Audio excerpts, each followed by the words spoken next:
तेरा फोन नहीं, आवाज कायम आती है। बनती पड़ी है तू। मुझे आपको पता नहीं, कितनी बात है बस। वो यहाँ से recording, recording, start recording, screen share, system audio share. करना तो होगी बेटा, ये बोलना तो शुरू करें महाराज। हम्म,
ये लगाने के लिए वो पेज पे तो GST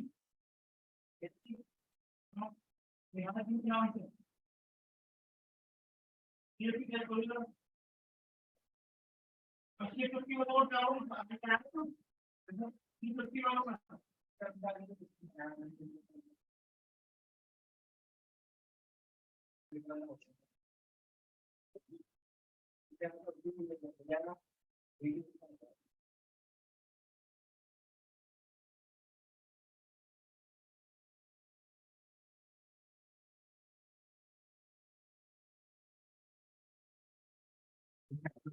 next time.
Hello hello, निहारी जी, ओटीपी आ गया तो बता देना।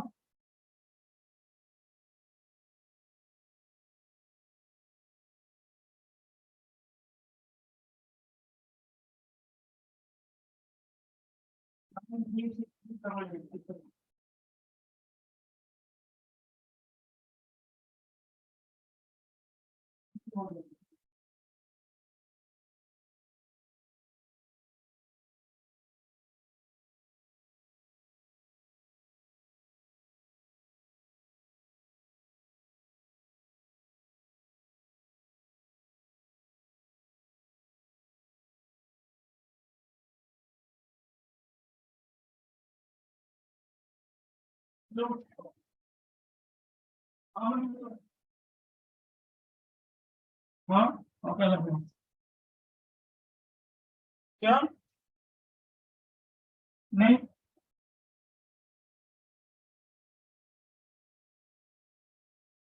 हाँ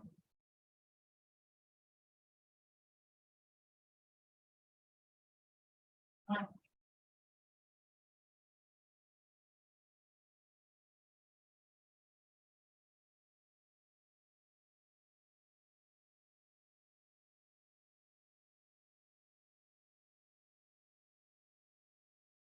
हाँ, दे दो और क्या, इससे कम क्या दोगे? हाँ, इससे कम क्या दोगे?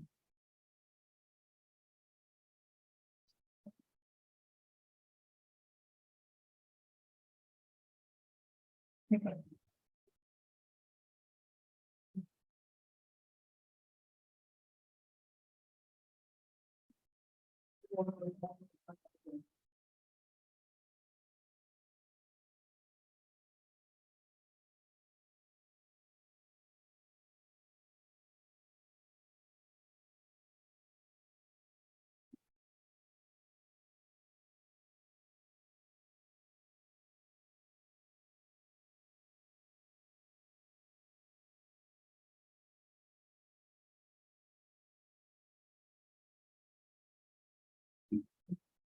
और चलता हूँ।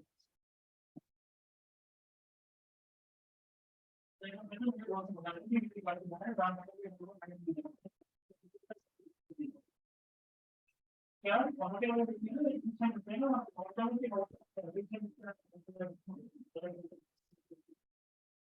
निकालो डीपीपी निकालो। हेलो,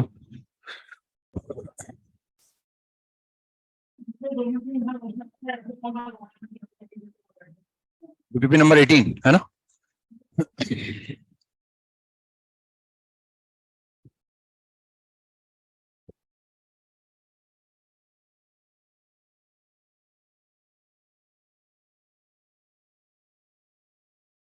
17 कौन सा था? 18। तो फर्स्ट का आंसर है इसमें बी। फर्स्ट का आंसर बी है। सेकंड का आंसर है D, last option D. Third का आंसर डी। फोर का आंसर डी। फाइव का आंसर सी। सिक्स का आंसर बी। सिक्स का बी। सेवन का डी। एट का डी। नाइन का डी। 10 का डी। 11 का ए। 12 का बी। 13 14 15 दे रखे हैं आपको ना। तो फर्स्ट पर आ गया इसमें ना। फर्स्ट में को डाउट हो? फर्स्ट में वही बस 3 प्लेस भरने पहले वाले ना भाई। टोटल नंबर बना लो आप। और उसमें दिख रहा है ना, इधर से पढ़ेंगे उधर से पढ़े पेलिंड्रोम में, मतलब एक तरह से है ना। लेकिन उस पेलिंड्रोम में ये ध्यान रख रखा है कि जो पहला वाला है वो छोटा है, दूसरा वाला बड़ा है ना। तो पहले इस तरह के नंबर बना लो आप। तो एक्स को भरने के तरीके कितने हैं? एक्स को भरने के 9 तरीके हैं।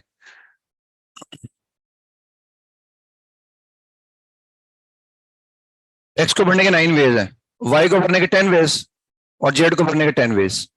ये ऑल पॉसिबल हो गए ना। उसके बाद तो वापस वाई आ जाएगा और वापस एक्स आ जाएगा। अब वो एक्स और वाई को भरना है अपने को ना। तो उसमें एक्स छोटा होगा और वाई बड़ा होगा, लेकिन एक्स अगर छोटा होगा तो वो जीरो नहीं हो सकता। यानी एक्स और वाई को भरने के लिए दो अलग अलग डिजिट चाहिए अपने को, है ना। उनमें से जीरो कोई नहीं हो सकता। वाई तो जीरो हो नहीं सकता क्योंकि वाई बड़ा है ना, और एक्स छोटा है हमारे पास। तो हमारे पास 1 से लेकर 9 तक ये 9 डिजिट हमारे पास है। और इनमें से दो डिजिट ले लो आप कोई भी, तो ये दो डिजिट आ गए हमारे पास, ये 9C2। इनमें छोटा वाला एक्स की जगह रख दो, बड़ा वाला वाई की जगह रख दो। तो उन दो प्लेसेस को भरने के तरीके हो गए दिस। अब बचा हमारे पास जेड। जेड को भरने के 10 तरीके हो गए। This is the required probability. Second में को डाउट हो, थर्ड में को डाउट हो, फोर्थ में वो 4 के बराबर 4 से छोटा होगा और ये 4 के बराबर 4 से बड़ा होगा, क्योंकि लेफ्ट हैंड साइड कम से कम 4 है और राइट हैंड साइड मैक्सिमम 4 है, क्योंकि माउथ ओपनिंग डाउनवर्ड है ना, वो माउथ ओपनिंग डाउनवर्ड है, तो उसको हम ऐसे लिख सकते हैं माइनस, ये मैंने कॉमन ले लिया एक्स स्क्वायर, माइनस का 2x कॉमन ले लिया और प्लस 3 की जगह 3 लिख दिया मैंने ना, क्योंकि ये आ जाएगा x माइनस 1 का होल स्क्वायर और ये माइनस 1 आएगा, प्लस 4 हो जाएगा ना, इसको ऐसे लिख लिया मैंने ना। तो माइनस वन कितना हो गया, 1 हो गया ना मेरे हिसाब से, तो 1 से ही कितना आ गया, ये 3 था हमारे पास, तो 3 और 1 4 हो गया, वो तो माइनस एक्स माइनस 1 का होल स्क्वायर। अब या तो ये 4 आएगा या 4 से कम आएगा, जबकि वो वाला जो एक्सप्रेशन है वो 4 है या 4 से बड़ा है, तो इक्वलिटी होल्ड तक करेगी जो दोनों 4 हो जाए। तो ये 4 कब होगा, x बराबर 1 पर, तो x बराबर तो 1 हो गया, उससे फिर y निकल जाएगा, x को रख देंगे 1 को, है ना। पहले भी शायद आया हुआ 11th क्लास के रिव्यू में। 5 में को डाउट हो, 6 में को डाउट हो, 6 में को डाउट हो, वो साइन टैक्स बन गया है ना, और इधर बन गया हमारे पास 1 प्लस साइन 2x, ये आ जाएगा f ऑफ साइन 2x, ये लिखा हुआ है ना, और ये आ जाएगा 1 प्लस साइन 2x। अब डोमेन का मतलब ये है कि भाई f के अंदर क्या जा रहा है ना, ये डोमेन का मतलब है ना, ऐसा नहीं कि डोमेन R है, हम जानते हैं भाई ये कंपोजिट फंक्शन है, जो इसकी रेंज है ना बेसिकली वही डोमेन है, आपका डोमेन तो वही है, नहीं आ रहा समझ में। एफ का भाई जो इसकी रेंज आएगी ना, भाई मैं एक्स कुछ भी डालूं, मैं एक्स की जगह कुछ भी रखूं, लेकिन साइन की जो वैल्यू आएगी ना वो तो जाएगी एफ के अंदर। और वैसे हम जानते हैं कंपोजिट फंक्शन के अंदर अंदर वाले की रेंज क्या होती है, बाहर वाले का डोमेन हो जाती है ना, तो डोमेन क्या है, एफ के अंदर क्या जाएगा, -1 से 1, तो domain of F is -1 to 1। जैसे इसको हम चाहें तो ऐसा भी कर सकते हैं, साइन 2x को टी मान लें हम, साइन 2x को मैंने टी मान लिया ना, तो ये फंक्शन क्या बन गया, एफ ऑफ टी बराबर 1 प्लस टी बन गया ना। अब इसमें ये टी क्या है, ये टी जो डोमेन को रिप्रेजेंट कर रहा है, और अगर टी साइन 2x है तो टी क्या हो सकता है, -1 से 1, तो डोमेन आ गया -1 से 1, और अगर डोमेन मुझे -1 से 1 पता है तो 1 प्लस टी की मैं रेंज निकाल सकता हूँ, 0 से 2 आ जाएगा मतलब है ना। 7 में को डाउट हो, हिट एंड टाइल लगा लो उसमें, तो है ना पूरी ट्रुथ टेबल बनाने की जगह हिट एंड टाइल लगा लो, एक बार दोनों को ट्रू मान लो और एक बार एक को ट्रू मान लो और एक को फॉल्स मान लो, और वो 4 कॉलम नहीं बनाने पड़ेंगे अपने को, 4 रो नहीं बनानी पड़ेगी, इस सेगमेंट 2 है ना हमारे पास, तो 4 रोज बनानी पड़ती है अपने को ना, तो वो 4 रो बनाने की जगह हिट एंड ट्रायल लगा लो, एक बार दोनों को ट्रू मान लो, उससे 2 ऑप्शन रिजेक्ट हो जाएंगे, ए और बी वाला, सी और डी में से कोई एक करेक्ट आएगा। अब एक को टी मान लो और एक को एफ मान लो, तो सी और डी में रख के देख लो और गिवन स्टेटमेंट में रख के देख लो, ताकि वो 4 पूरी ट्रुथ टेबल बनाने की जरूरत नहीं पड़ी अपने को ना। 8 में को डाउट हो, ग्राफ बना के देखते गए अपने सब में ना, और हमें अंदर बाहर वाला पोर्शन देखना है, तो ओरिजिन ले लेके देख लो आप, जैसे फर्स्ट वाले को देखें अगर मान लो, तो उसमें लिखा हुआ ये डायग्राम बना के देखना है, mod x minus five is greater than equal to 1, इसको मैच कराना है कि इनमें से ये इसका डायग्राम किससे मैच कर रहा है, ये देखना है अपने को ना। तो इसमें डायग्राम मैंने ऐसा बना लिया, इक्वलिटी की बात कर लो उसमें ना, ये मैंने इक्वलिटी की बात करी, जब छोटे बड़े की बात करनी हो पहले इक्वलिटी की बात कर लो, इसका डायग्राम बना लो आप तो बस। और ये डायग्राम कैसे बनेगा, y equal to mod x minus 1 हो गया ना, तो ये डायग्राम बनाना जानते हैं हम, मॉड x बनाना जानते हैं, मॉड x ऐसे बनेगा, उसको बने नीचे कर देंगे, ये डायग्राम ऐसे बन जाएगा। अब अगर इक्वलिटी होगी तो पॉइंट इस ग्राफ पर आएंगे, और अगर इक्वलिटी नहीं होगी तो हमें देखना है कि पॉइंट कौन से आएंगे। तो इसमें ओरिजिन रख के देखो, x equal to 0 y equal to 0, क्या ओरिजिन सेटिस्फाई कर रहा है, नहीं कर रहा है, इसका मतलब ये सारे पॉइंट आ जाएंगे, इधर वाले बाहर वाले सारे आ जाएंगे,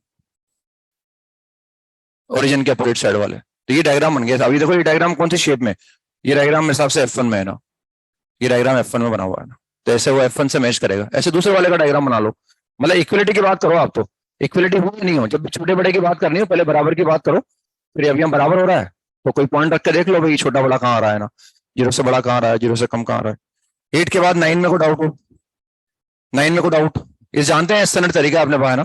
10 में को डाउट हो, 11 में को डाउट हो, एजीपी है ना, शीट में भी सवाल है, बहुत बार आ चुका हमारे ना, एजीपी का सम निकालना आना चाहिए, ये एजीपी है और इसमें जो जीपी है उसके कॉमन रेशियो से मैं मल्टीप्लाई कर दूंगा, शिफ्ट करके माइनस कर दूंगा, सम आ जाएगा, उस सम में से मैं एक्स की पावर 50 का कोफिशिएंट निकाल लूंगा ना, है ना। कभी जीपी आती है कभी एजीपी आ जाती है, ये करना पड़ता है। अलग अलग में से निकाल नहीं सकते अपन, अलग अलग में से निकालूंगा जोड़ नहीं पाऊंगा मैं ना, कई बार ऐसा भी करते हैं हर टर्म में से निकाल लो और जोड़ दो उनको ना, ये कई बार ऐसा नहीं कर पाते, तो यहाँ एजीपी बन रही है तो हर टर्म के अंदर में से नहीं निकाल सकता, तो पहले मैं इस सीरीज का सम निकाल लूंगा और उसके बाद जो सम आएगा उसमें से मैं एक्स की पावर 50 का कोफिशिएंट निकाल लूंगा ना, निकाल सकते हैं, एजीबी का सम निकालना आना चाहिए अपने को ना।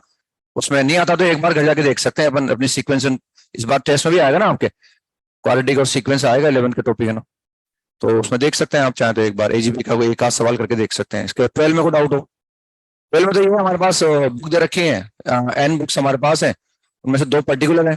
पर्टिकुलर का मतलब पता है कौन सी ए और कौन सी बी है, और हमें इस तरह से अरेंज करना है कि ए और बी के बीच में एग्जैक्टली आर बुक्स आ जाए ना, ए और बी के बीच में एग्जैक्टली आर बुक्स। तो एक तो बुक हमारे पास ए है और एक बुक बी है, टोटल बुक्स कितनी है? एन। तो ये 2 अलग कर दी मैंने, तो बची n-2। तो n-2 ही हो गई, ए की हो गई n-1, इसमें इसको जोड़ दिया तो n बुक आ गई टोटल। अब हम चाहते क्या है, हमें इनको अरेंज करना है, हमें इनके बीच में एग्जैक्टली आर बुक्स चाहिए। तो हमने क्या करा, यहां से एग्जैक्टली आर बुक लेके आ जाओ, n-2 में से एग्जैक्टली आर सेलेक्ट कर लो। तो ये n-2 में से एग्जैक्टली आर सेलेक्ट कर लिया मैंने, ये आर बुक्स आ गई मेरे पास।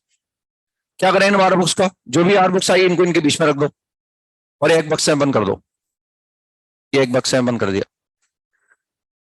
अब हम इन बुक को अरेंज करना चाहते हैं, जो हम चाहते हैं हमने कर लिया, आर बुक्स निकाली, ऑल पॉसिबल आर बुक्स आ गई, उनको ए और बी के बीच में रख दिया, उनको ए और बी के बीच में रखना है। अब इसको एक सिंगल बुक मान लिया हमने, ताकि इंश्योर कर सकें कि ए और बी के बीच में आर बुक्स आएंगे ना।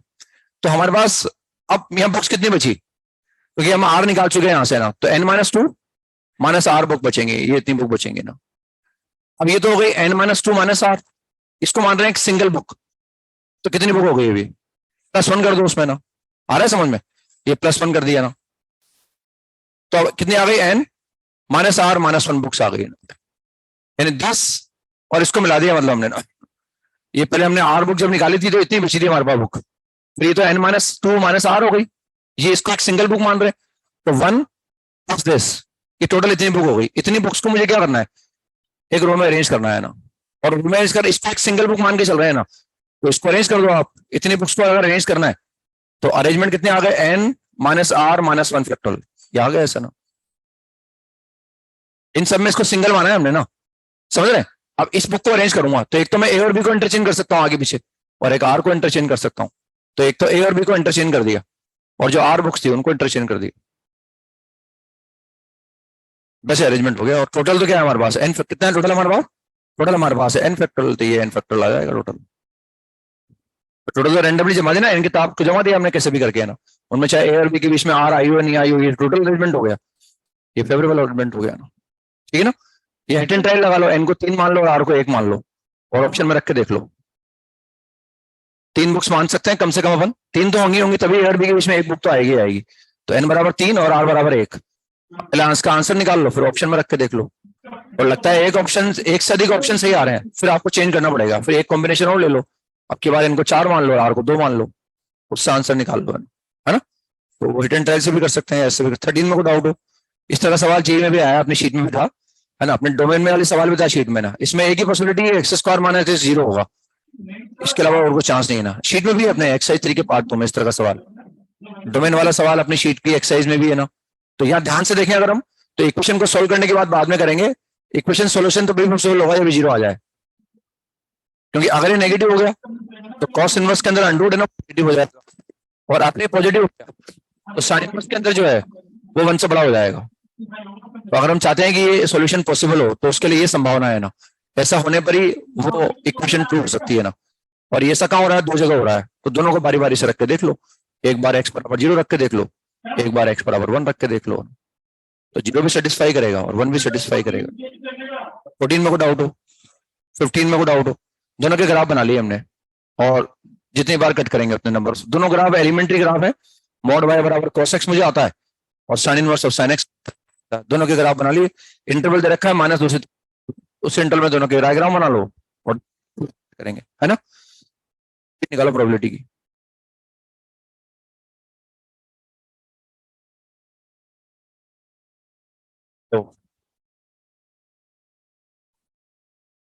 तो इसमें एक्सरसाइज 2 का पार्ट 1 था शायद, है ना। क्वेश्चन नंबर 10 में कोई डाउट हो? बेस्ट तरीका तो है इसमें k = 0 मान लो, बेस्ट तरीका तो यही है ना। किसी को बुरा लग जाए तो k = 1 मान लो, किसी को लगे भाई आपने k = 0 मान के आंसर निकाल लिया तो k = 1 मान के निकाल लो, है ना।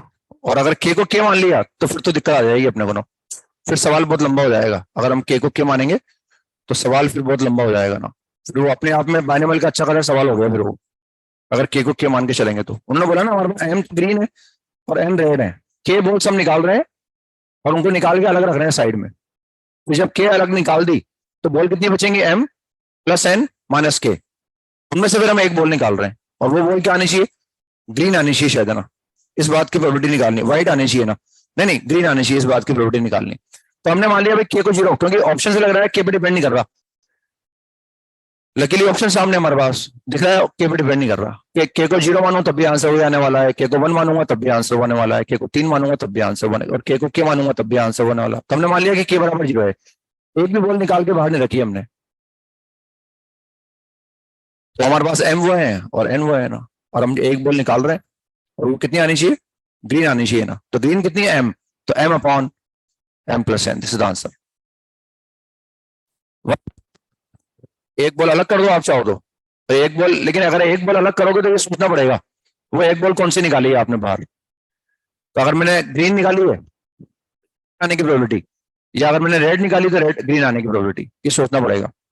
और अगर अपन के को क्या मान के चलेंगे जनरलाइज वे में, उसमें क्योंकि क्या है केसेस बहुत सारे बनेंगे, जो के बॉल में निकाल के बाहर रखूंगा ना उनके बारे में मुझे जानकारी चाहिए कि उन के बॉल्स के अंदर जो मैंने पकड़ के बाहर रखी है उनमें ग्रीन कितनी है, रेड कितनी है। उसमें बहुत सारे केस उसमें ना। जैसे अगर हम जो, बस मैं लिख देता हूँ एक बार, हमें जो प्रोबेबिलिटी निकालनी है वो के बॉल्स को अलग करने के बाद ड्रॉन बॉल इज ग्रीन, इस बात की मुझे प्रोबेबिलिटी निकालनी है। तो मैं ड्रॉन बॉल ग्रीन है इस बात की प्रोबेबिलिटी तभी निकाल सकता हूं जब मुझे पता हो कि जो मैंने के बॉल्स निकाल के अलग रखी हैं उन के बॉल्स में ग्रीन, तभी मैं इस बात की प्रोबेबिलिटी निकाल सकता हूं। तो मैंने क्या करा, ग्रीन लिख दिया और या मैंने रेड लिख दिया। जब हमने के बॉल निकाल, ची बॉल है, ची कितनी है बोला हमारे पास, एम, एम प्लस एन, बची तो एम प्लस एन माइनस नहीं है, बॉल निकाल, और वो एक बॉल हमारे पास क्या आनी चाहिए, ग्रीन आनी चाहिए ना। तो अब ये देखना पड़ेगा उनमें से ग्रीन कितनी है, ये देखना पड़ेगा अपने को। तो केस बनाने पड़ेंगे, ये ग्रीन लिख दिया मैंने, ये लिख दिया, हो सकता है ग्रीन एक भी नहीं हो, सारी की सारी रेड चली गई हो बाहर। सेकंड केस, हो सकता है ग्रीन एक हो, रेड गई हो के माइनस 1। थर्ड केस, हो सकता है ग्रीन 2 गई हो, ये गई हो के माइनस 2। लास्ट ई के प्लस 1, हो सकता है के गई हो, ये 0 गई हो, क्योंकि 0 से लेकर के प्लस 1 हो गया मतलब वो। अब या तो ऐसा होगा क्योंकि हमने किया तो एक ही बार है, तो वो जो के या तो वो ऐसी हुई होंगी या ऐसे होगा, तो ये सब म्यूचुअली एक्सक्लूसिव है। अब ये इवेंट ड्रॉन बॉल ग्रीन वो इसके साथ भी हो सकती है। अगर मुझे पता होगा ऐसा हुआ है तो मैं इसकी प्रोबेबिलिटी निकाल सकता हूं, या ऐसा हुआ है तो मैं इसकी प्रोबेबिलिटी निकाल, ऐसा हुआ है तो मैं इसकी प्रोबेबिलिटी निकाल सकता हूं। समझ रहे ना, यानी ये जानकारी होना जरूरी के में ग्रीन बॉल कितनी गई है ये पता होना चाहिए। फर्स्ट केस में ग्रीन बॉल एक भी नहीं गई, सेकंड में ग्रीन बॉल एक गई है, लास्ट वाले में ग्रीन बॉल क्या है, सारी की सारी ग्रीन चली गई ना।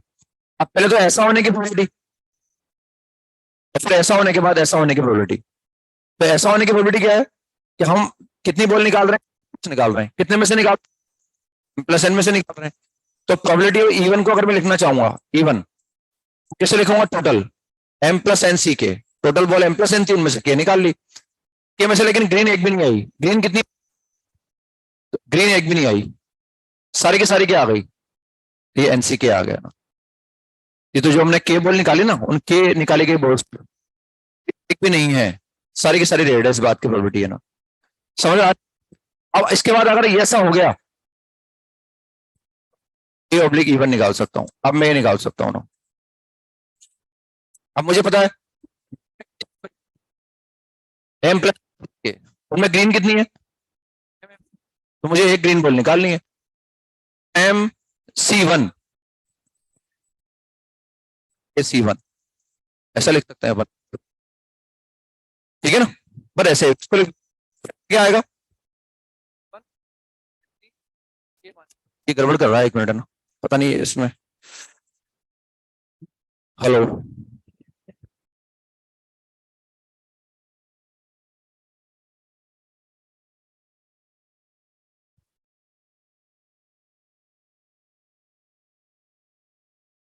तो ये ऐसे निकाल सकते हैं इसको, है ना। ऐसे सेकंड केस लिख दो उसमें ना, सेकंड में MC1 आ जाएगा या NCK-1 आ जाएगा, और नीचे वही रहेगा M प्लस NCK, फिर MC2 NCK-2 M plus NCK, last में MCK और NC0 upon M plus NCK, और हमें पता रहेगा कि ग्रीन कितनी कम हुई है ना। जैसे सेकंड वाले केस में अगर लिखेंगे तो कितना आएगा हमारे पास, M-1 आ जाएगा, वो M-1C1 upon M plus N-K-C1, समझ रहे?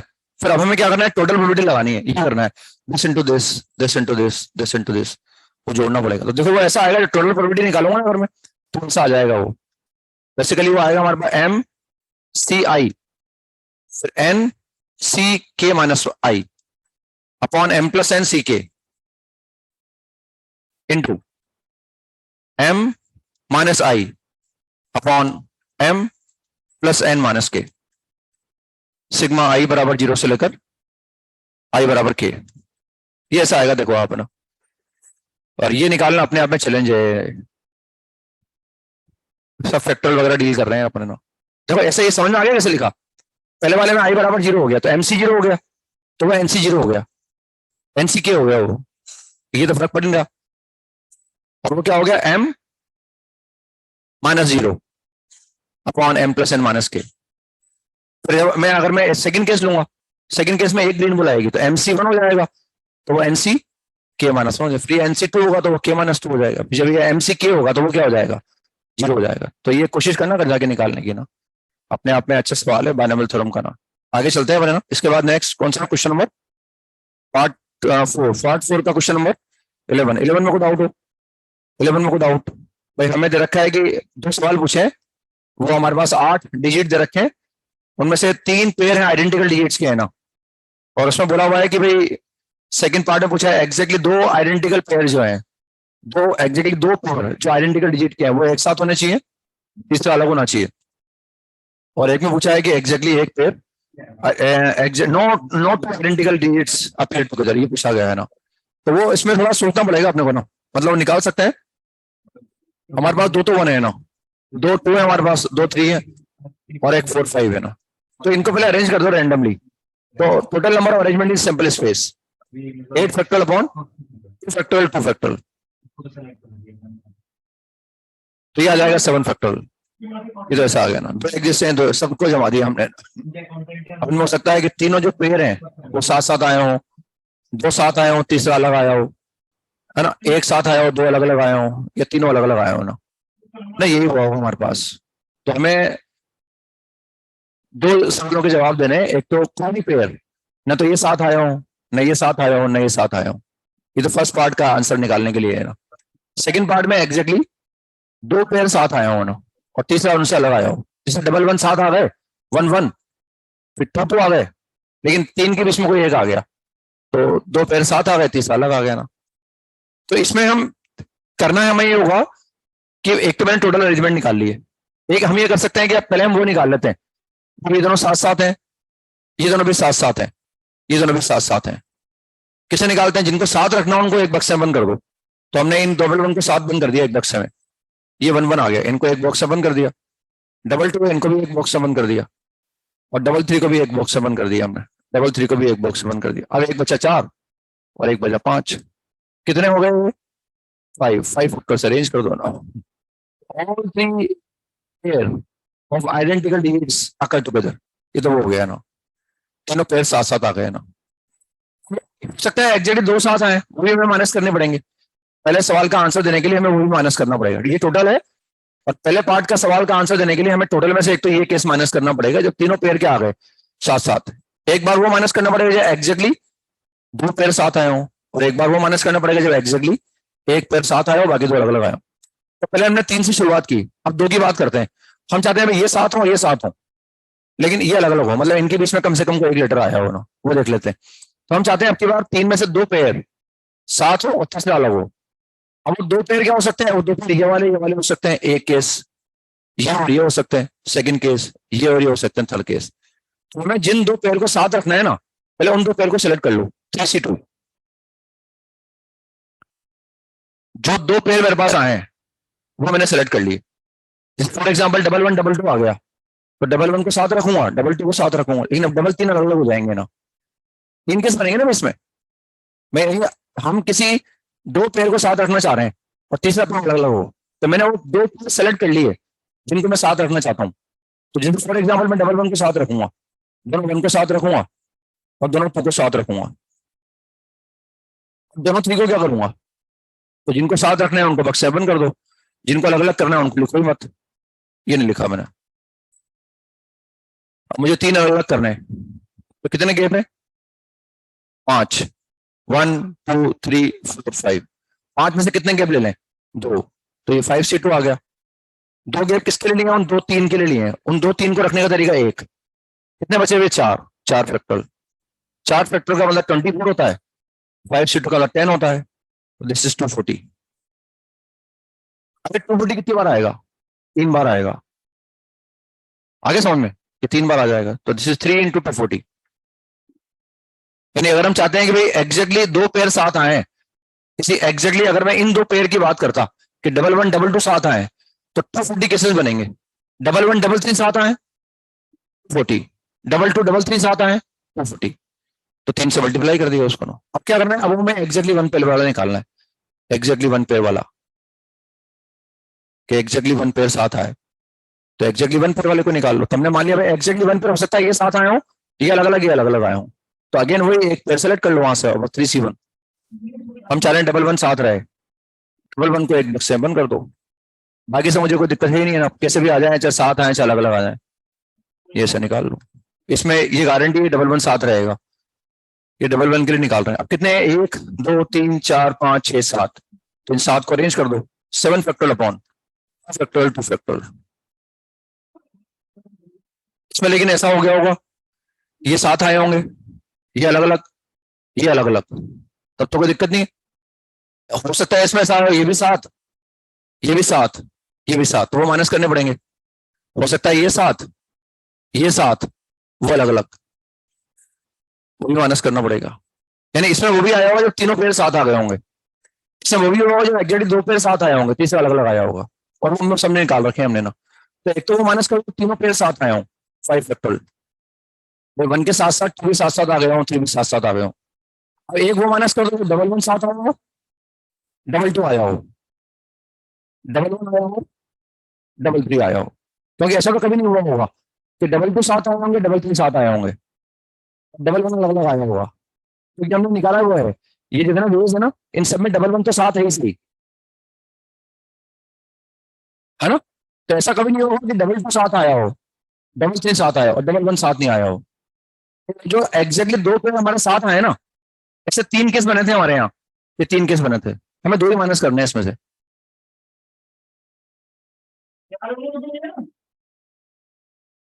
तो माइनस करने हैं, सवाल थोड़ा करके आना पड़ेगा उसके घर से, है ना, तब समझ में आएगा। ये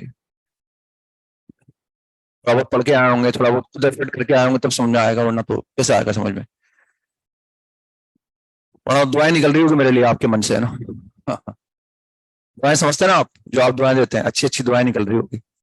अटेम्प्ट करके नहीं आएंगे तो दुआएं निकल रही होगी, अटेम्प्ट करके आए होंगे तो भी दुआएं निकल रही होगी, लेकिन उन दुआओं की वैरायटी डिफरेंट होगी। तो वो कंपनसेट हो गए, मेरे पास पॉजिटिव वेव आ रही है एक तरह से, कंपनसेट में अच्छी भी आ रही होंगी, बुरी भी आ रही होंगी, तो वो कंपनसेट हो गए मेरे आते आते, मतलब पॉजिटिव वेव आ रही है मेरे पास।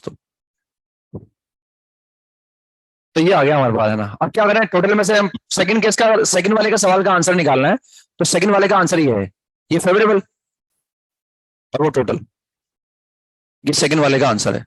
सेकंड वाले में पूछा है एग्जैक्टली 2 पेयर साथ हों, तो ये एग्जैक्टली 2 पेयर साथ हों, फेवरेबल आउटकम, टोटल आउटकम, वो लिखा हुआ है 8 फैक्टोरियल। क्या लिखा है, 8 फैक्टोरियल, 7 फैक्टोरियल लिखा है, 7 फैक्टोरियल।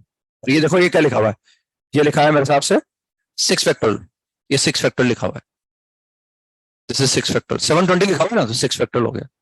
फर्स्ट पार्ट के आंसर के लिए क्या करना पड़ेगा, टोटल में से, क्योंकि अब मैं वो चाहता हूं कि जब ना तीनों पेयर साथ आए ना दोनों आए ना एक आए, तो टोटल तो वो है 7 फैक्टोरियल, उसमें से ये माइनस कर दो। फर्स्ट पार्ट का आंसर निकालने के लिए ये टोटल में से माइनस करेंगे, कैसे, जब तीनों साथ हैं, तीनों साथ हैं। उसके बाद जब एग्जैक्टली 2 साथ हैं, एग्जैक्टली 2 साथ हैं, एग्जैक्टली 2 साथ हैं, एग्जैक्टली 2 का ये बनेगा अपने पास, है ना। इसको भी लेकिन अभी 3 से मल्टीप्लाई करना पड़ेगा अपने को, ये 3 से मल्टीप्लाई होगा अभी, ये 3 से मल्टीप्लाई, ये तो सिर्फ डबल 1 के लिए है ना, ये डबल 1 के लिए है, ये 3C1 लिखा था ना मैंने, डबल वन किया, तो ये जो भी आया इसको 3 से मल्टीप्लाई करना बाकी है प्रॉब्लम। तो इसको पहले चाहो तो कैलकुलेट कर लो आप, इसको कैलकुलेट अरे ये निकाल देंगे यहाँ से ना, दिस इज ये कितना आएगा, ये हमने टोटल निकाला, टोटल में से हमने जो तीनों साथ आया वो निकाल दिया, और जब एग्जैक्टली दो साथ आए वो निकाल दिया, और जब एग्जैक्टली एक साथ आएगा वो भी निकालना पड़ेगा। तो ये एग्जैक्टली एक साथ वाला है ना, तो इसको निकाल सकते हैं। ये कितना आएगा देखो आप, मेरे हिसाब से 3 की जगह 3 रहेगा, ये आ जाएगा हमारे पास 7 इंटू एंड 7 इंटू 720, और नीचे 4 लिखा हुआ है शायद ना, तो 18 72, तो 126 माइनस 120, और ये कितना आएगा 480, तो ये कितना हो जाएगा 600, तो ये 600 माइनस करेंगे तो 660 आ जाएगा, तो 09, ये ऐसा आ जाएगा ना, ये वो है जब एग्जैक्टली एक पेयर साथ आएगा ना।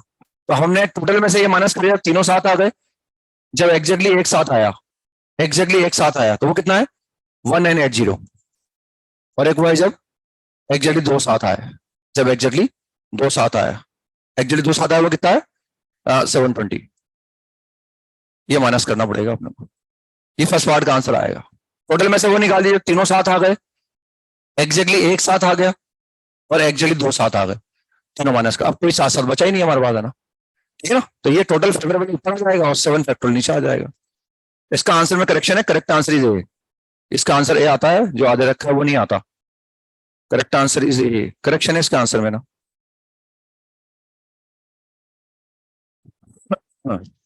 इसके बाद नेक्स्ट एक्सरसाइज 3 का पार्ट 1 क्वेश्चन नंबर 21 में को डाउट हो, क्वेश्चन नंबर 21 में को डाउट हो, आसान है मेरे हिसाब से 21 है ना, हो गया ना।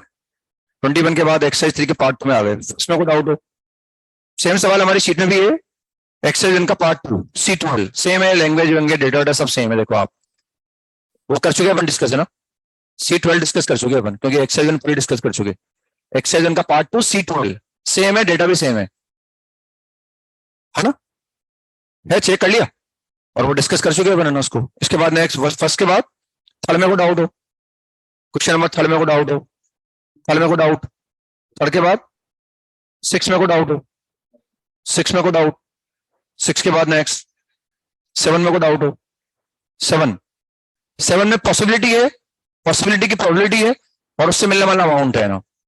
तो पॉसिबिलिटी है कि अगर 3 कंसेक्यूटिव हेड आएंगे, 4 आएंगे, 5 आएंगे, ये 3 केसेस हमारे पास, फिर इनके अलावा कुछ आएगा ना।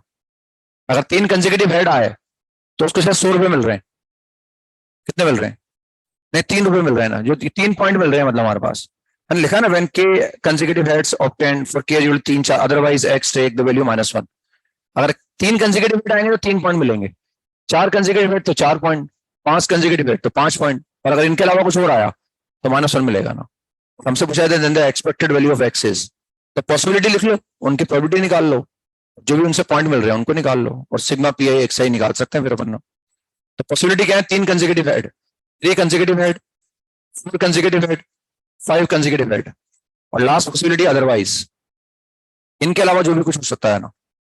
तो इन कितनी बार उछाल रहे हैं, 5 बार उछाल रहे हैं ना, तो 5 बार अगर मैं उछालूंगा तो 3 कंसेक्यूटिव हेड आए, इस बात की संभावना क्या है, इस बात की प्रोबेबिलिटी निकालनी है कि अगर मैं एक कॉइन को 5 बार उछालूंगा तो 3 कंसेक्यूटिव हेड आए, इस बात की प्रोबेबिलिटी निकालनी है मुझे, 3 कंसेक्यूटिव। तो एक कॉइन को 5 बार उछालने पर सैंपल स्पेस क्या आ गया, 32 आ गया। हम चाह रहे हैं 3 कंसेक्यूटिव हेड आए, तो 3 कंसेक्यूटिव बना के देख लो, ये 3 कंसेक्यूटिव हेड आ गए भैया, ये 3 कंसेक्यूटिव हेड आ गए।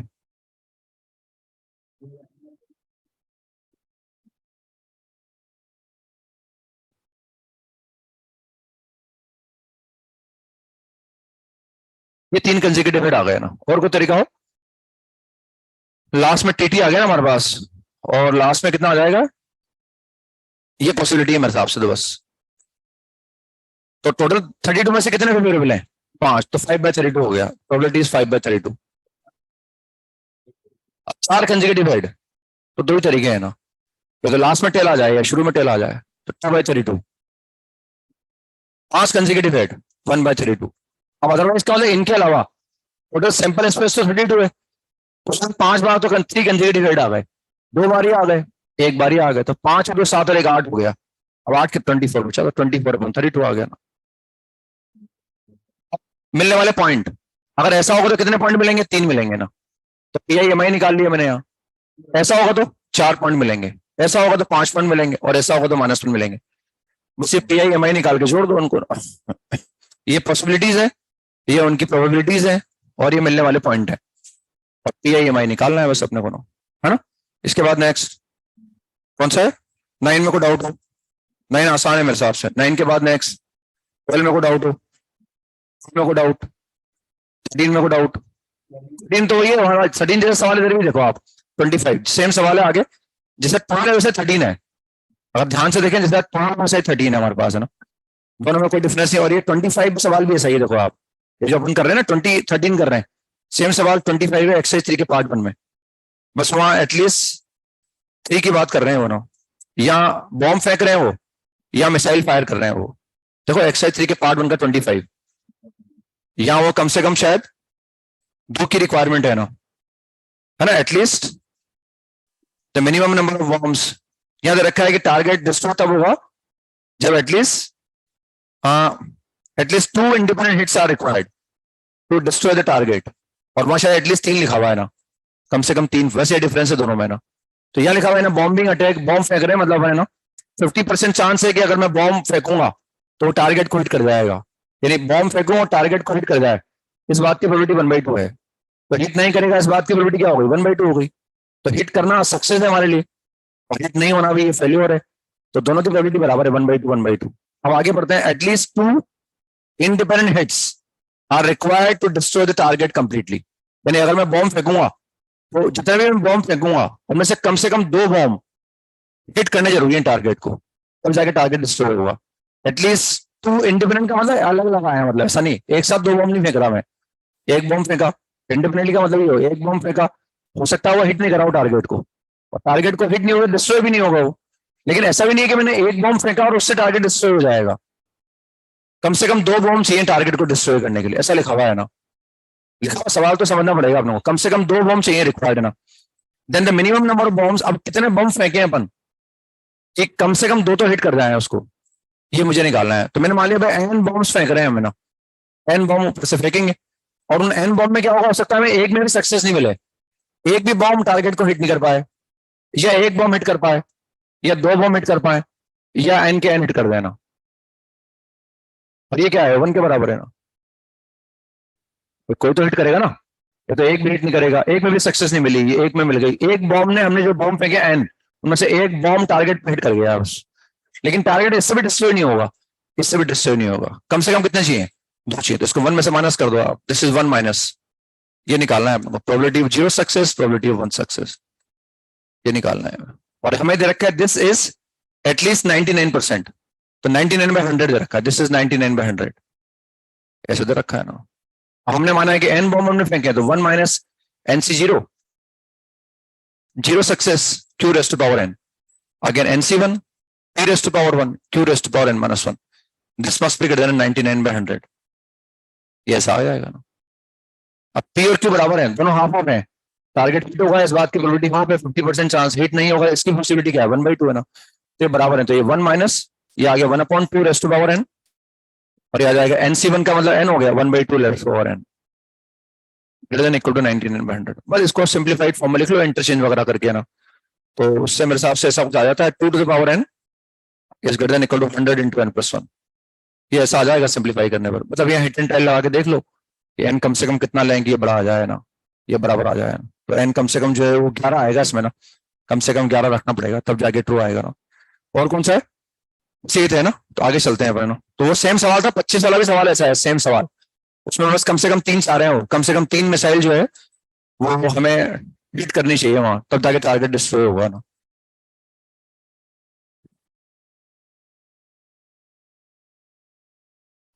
होमवर्क में बहुत काउंटेबल देता हूँ ना, उसको कई बार आपके फेसेस से लगता है कि आप होमवर्क अटेंड करके नहीं आते, वो आपकी ईमानदारी हो सकता है, मेरा ऑब्जर्वेशन गलत हो। होमवर्क करके नहीं आने से कुछ नहीं होगा, ये हमेशा ध्यान रखें आप। मैं बार बार बोलता हूँ मैथ्स को कभी एक दिन में इंप्रूव नहीं किया जा सकता, या 1 महीने में इंप्रूव नहीं कर सकते है ना। अगर आप चाहते हैं कि मैथ्स में इंटरेस्ट बना रहे तो उसके लिए आपको होमवर्क करके आना ही होगा, है ना। आप केमिस्ट्री थोड़ा 3 महीने में इंप्रूव कर सकते हैं, फिजिक्स को 3-4 महीने में इंप्रूव कर सकते हैं, मैथ्स को 3-4 महीने में इंप्रूव नहीं कर सकते आप, कि मैं पहले भी बोला है, मैं बार बार बोलता रहूंगा आपसे ना। तो अगर आप चाहते हैं टच में रहे सब्जेक्ट, क्योंकि फिर जैसे जैसे टाइम बढ़ेगा ना आपका, पैनिक क्रिएट होगा और आप नहीं कर पाएंगे कुछ भी ना। आपको लग रहा है मैं 2 महीने बाद कर लूंगा ना, कुछ भी नहीं होगा 2 महीने बाद। आपको लगेगा मैं 3 महीने बाद कर लूंगा, 3 महीने बाद कुछ भी नहीं होगा ना। इसलिए आपको भले ही आप धीरे धीरे चले, लेकिन रोज चलना जरूरी है आपका ना। इसके लिए सिस्टमेटिकली आपको होमवर्क दिया जाता है और रोज डिस्कस होता है। इस बहाने करके भी आ सकते हैं आप ना। रोज डिस्कस नहीं होता तो वैसे ही आपका एंथ खत्म हो जाता है ना। इससे रोज डिस्कस करने का फायदा ये होता है कि बच्चा कुछ तो करके आएगा, ताकि उसका इंटरेस्ट बरकरार रहेगा कि डिस्कशन हो रहा है ना। अदरवाइज अगर रोज डिस्कस नहीं करूंगा तो भी आपका इंटरेस्ट खत्म हो जाएगा, आप करके भी नहीं आएंगे। जो करके आते हैं वो भी करके नहीं आएंगे आप ना। तो हम आगे थे लिमिट, मैंने कुछ सवाल दिया था आपको करने के लिए। तो मैंने काफी सारी बातें बताई, लिमिट एग्जिस्ट कब करती है, फंक्शन कंटिन्यूस कब होता है, सारी बातें थी हमारे सामने। मैंने फंक्शन दिया था F X is equal to integral part of 2x and signum of x minus 5/3। और हमें इसकी कंटिन्यूटी चेक करनी थी x बराबर 3/2 पर, ये चेक करना था। फंक्शन कंटिन्यूस कब होगा? मैं कंटिन्यूटी चेक करने के लिए फंक्शन की वैल्यू निकालूंगा, राइट हैंड लिमिट निकालूंगा, लेफ्ट हैंड लिमिट निकालूंगा, और अगर तीनों बराबर हो और किसी एग्जैक्टली नॉन फाइनाइट वैल्यू के बराबर हो, तब मैं बोलूंगा कि फंक्शन कंटिन्यूस है ना। What is the answer? Discontinuous, function is discontinuous. तो सबसे पहले हम वैल्यू निकाल रहे हैं फंक्शन की। सबसे पहले हम निकालेंगे 3/2 पर वैल्यू, तो 3/2 रख दो बस इसमें। तो 3/2 का ये कितना हो गया? 3 हो गया। Integral part of 3 is 3। अगर मैं 3/2 रखूंगा तो ये नेगेटिव आएगा कि पॉजिटिव आएगा? तो वैल्यू आ गई -1, तो ये वैल्यू तो -3 आ गई। अब मैं निकाल रहा हूँ 3/2 प्लस। अब मैं निकालूंगा 3/2 प्लस। 3/2 से बड़ा नंबर रखने वाला हूं मैं अंदर है ना। तो देखो 5/3 जो है ये अप्रोक्सीमेटली 1.6 समथिंग है, और 3/2 1.5 है। तो अगर मैं 1.5 से जिस बड़ा नंबर भी रखूंगा, जिस बड़ा नंबर 1.5 से जिस बड़ा नंबर का मतलब 1.6 भी नहीं है, 1.5 से जिस बड़ा नंबर भी रखूंगा तो अंदर क्या रहेगा? नेगेटिव ही रहेगा, अंदर नेगेटिव ही रहेगा ना। तो हम देख रहे हैं भाई, इसका मतलब है कि x 3/2 से बड़ा है। हम ऐसे समझ सकते हैं क्लियरली है ना, x 3/2 से बड़ा है। 3/2 प्लस का मतलब 3/2 से बड़ा है। तो मुझे 2x के बारे में जानकारी चाहिए, तो 2x 3 से बड़ा है। अब 2x 3 से बड़ा है, इसका मतलब वो 3.1 भी नहीं है ना, 3 प्लस है बस है ना। तो अगर ऐसा है तो ये 3 प्लस है। और व्हाट इज 3 प्लस का इंटीग्रल पार्ट? एग्जैक्ट 3। और ये 3/2 प्लस कैसा भी हो, ये अंदर क्या रहेगा? नेगेटिव, तो -1 आ गया।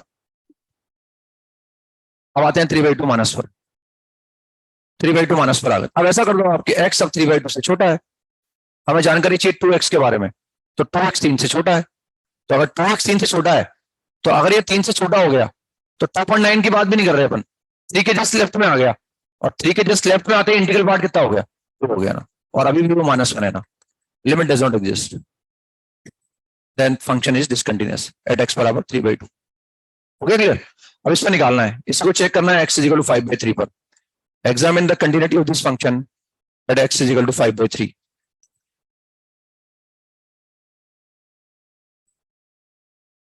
फाइव बाई थ्री पर मुझे चेक करना है, examine the continuity of this function. वो सेम सवाल है और मुझे अब की बार 5/3 चेक करना है ना।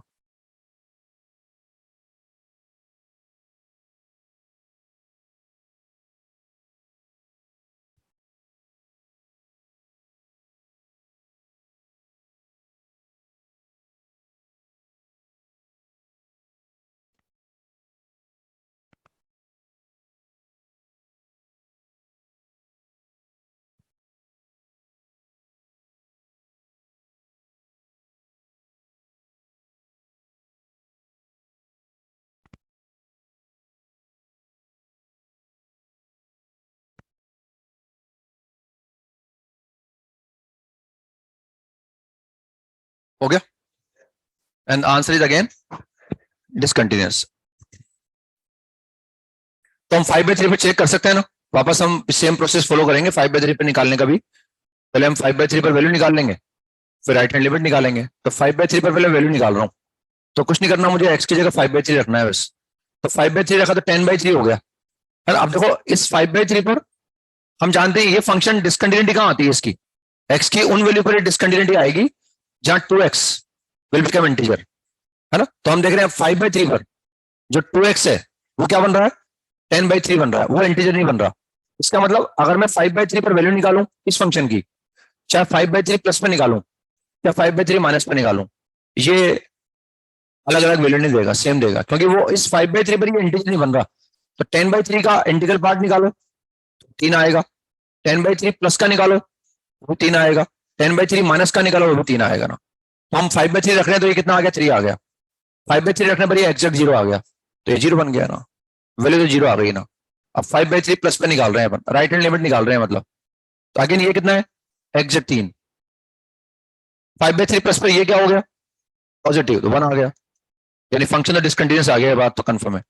5/3 माइनस पर निकाल रहा हूं मैं, 5/3 माइनस पर अभी भी ये कितना है, समझ रहे हैं आप, ये अभी भी 3 है ना, और अब वो नेगेटिव हो गया तो -1 आ गया ना, -3।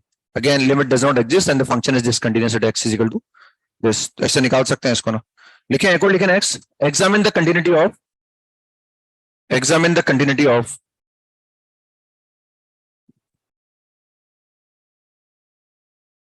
fx is equal to 1, x less than equal to 0, 2, x greater than 0, at x बराबर 0. Examine the continuity of this function at x is equal to 0.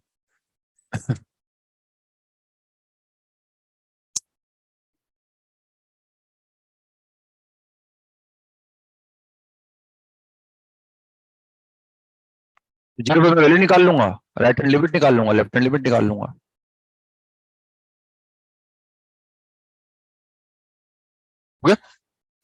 Function is discontinuous.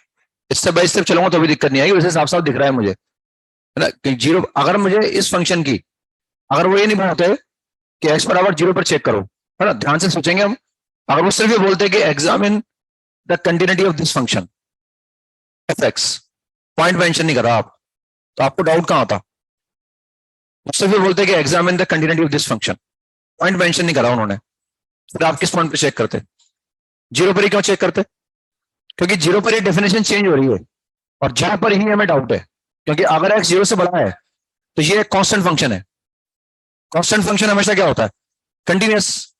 और अगर 0 के पहले देखेंगे हम, 0 के पहले, 0 के लेफ्ट में, अगर x 0 से छोटा है तो भी ये कांस्टेंट है, और कांस्टेंट फंक्शन हमेशा क्या होता है, कंटिन्यूअस होता है ना। से अगर इसका डायग्राम बनाने की जरूरत नहीं पड़नी चाहिए, हालांकि डायग्राम बनाने में टाइम ज्यादा नहीं लगेगा क्योंकि आसान है ना। अगर हम 0 पर देखें तो 0 पर वैल्यू क्या आ रही है, 1 आ रही है ना, 0 पर वैल्यू आ रही है 1, 0 के पहले क्या है, 1 है, और 0 के बाद क्या है, 2 है, 0 के बाद ये 2 है ना, लेकिन ये इंक्लूड नहीं कर रखा। तो हमें अगर कहीं डाउट है तो 0 पर ही डाउट है। तो हमें डाउट कहाँ, जैसे इंटीग्रल पार्ट कभी आया ना, हर बात ध्यान से सुनोगे तो दिक्कत नहीं आएगी अपने को ना। अभी हमने इसके पहले सवाल किया था ना, इसमें इंटीग्रल पार्ट ऑफ 2x था और सिग्नम लिखा हुआ था ना, x - 5/3 ये ऐसा लिखा हुआ था ना। मुझे पॉइंट दे रखा था कि एक तो 3/2 पर चेक करो, एक 5/3 पर चेक करो।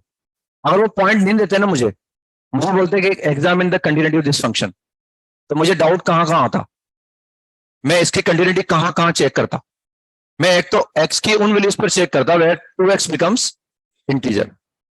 2x 0 कहां हो रहा है, मैं x की वैल्यू निकालता, 2x 1 के बराबर कब होगा, x 2 के बराबर कब होगा, 2x 3 के बराबर कब होगा, 2x -1 -2 -3 4 5 6 कब होगा। बहुत सारी वैल्यू आती है हमारे पास, और डाउट कहां आता, जहां x बराबर 5/3 पर आता है ना। समझ में आया। तो पॉइंट ऑफ डाउट भी जनरेट करने हमें आने चाहिए, वो पॉइंट दे सकते हैं। कई बार हमें पॉइंट ऑफ डाउट भी क्रिएट करने पड़ेंगे, भाई मुझे सिर्फ कंटिन्यूटी चेक करनी है तो मैं पॉसिबल पॉइंट ऑफ डाउट निकालूं पहले कि मुझे डाउट कहां कहां आ सकता है कंटिन्यूटी के बारे में। तो अगर इंटीग्रल पार्ट ऑफ एफ होगा तो उसमें एक्स की वो वैल्यू निकालूंगा जहां एफ एक्स इंटीजर बन रहा होगा। फ्रैक्शनल पार्ट ऑफ एक्स होगा तो एक्स की उन वैल्यू पर जहां होगा अंदर वाला इंटीजर बन रहा होगा। सिग्नम होगा तो जहां सिग्नम 0 हो रहा होगा वहां निकालूंगा ना। अब अगर यहाँ है तो यहाँ फिर फंक्शन, जहां फंक्शन की डेफिनेशन चेंज होती है वहां भी मुझे डाउट आता है, वहां मुझे चेक करना पड़ेगा। तो 0 पे मैंने चेक कर लिया, अगर मैं निकालना चाहूंगा तो ग्राफ से दिख ही रहा है साफ साफ है ना, एफ ऑफ 0 कितना आएगा यहाँ से निकाल लूंगा मैं 1। और अगर मैं 0+ निकालूंगा तो 0+ निकालने के लिए मैं सिस्टमेटिक अप्रोच जैसे लगाऊंगा, x अप्रोचिंग टू 0+ fx लिख लूंगा मैं यहाँ पर। अब मुझे ये निकालने के लिए 0 fx चाहिए ना, यानी जब x 0 से बड़ा है तो मुझे fx चाहिए, और अगर x 0 से बड़ा है तो वाली fx, तो को लिख लिया मैंने यहाँ। अब हम जानते हैं तो एक कांस्टेंट फंक्शन है, ये हमेशा क्या होता है, कंटिन्यूअस होता है। तो चाहे 0+ पे निकालो चाहे 0- पे निकालो, 0 पे निकालो, एक ही बात है। कितना आ गया, 2 आ गया ना। और अब मैं निकालूंगा एफ ऑफ 0-, तो इसका मतलब क्या होता है, limit x approaching to 0- fx। इसके लिए मुझे fx चाहिए, और कब चाहिए, जब x 0 से छोटा है। तो जीरो माइनस पर मैंने फंक्शन, जीरो माइनस पर क्या है हमारे पास, अगर 1, इसको 1 लिख दिया मैंने एफ एक्स को, और इसकी लिमिट क्या आ गई, 1 आ गई। इसकी जरूरत नहीं थी, सवाल दिख रहा था भाई, जीरो पर 1 आ गया, जीरो प्लस पे 2 आएगा, जीरो माइनस पे 1 आ जाएगा, function is discontinuous at X बराबर 0। लिखे नेक्स्ट सवाल लिखें, if the function fx is equal to, if the function fx is equal to a plus bx, x is less than 1, for x is equal to 1, b minus ax, x is greater than 1, is continuous at x is equal to 1, is continuous at x is equal to 1, then find the value a and b, is continuous at x is equal to 1, then find the value of a and b। अगर ये 1 पर continuous है तो मुझे a और b की value निकालनी है ना। The function is continuous at x is equal to 1, then find the value of a and b।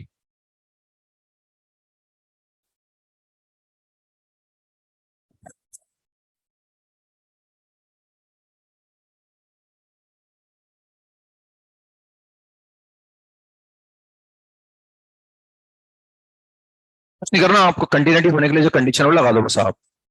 अगर ये कंटिन्यूस है, मुझे ए और बी निकालना है।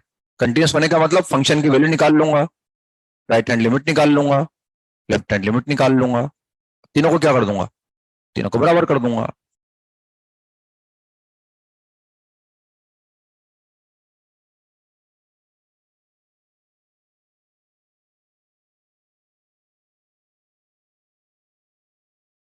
If the function is continuous at x is equal to 1, it implies f of 1, f of 1 plus बराबर f of 1 minus is equal to finite, exactly known।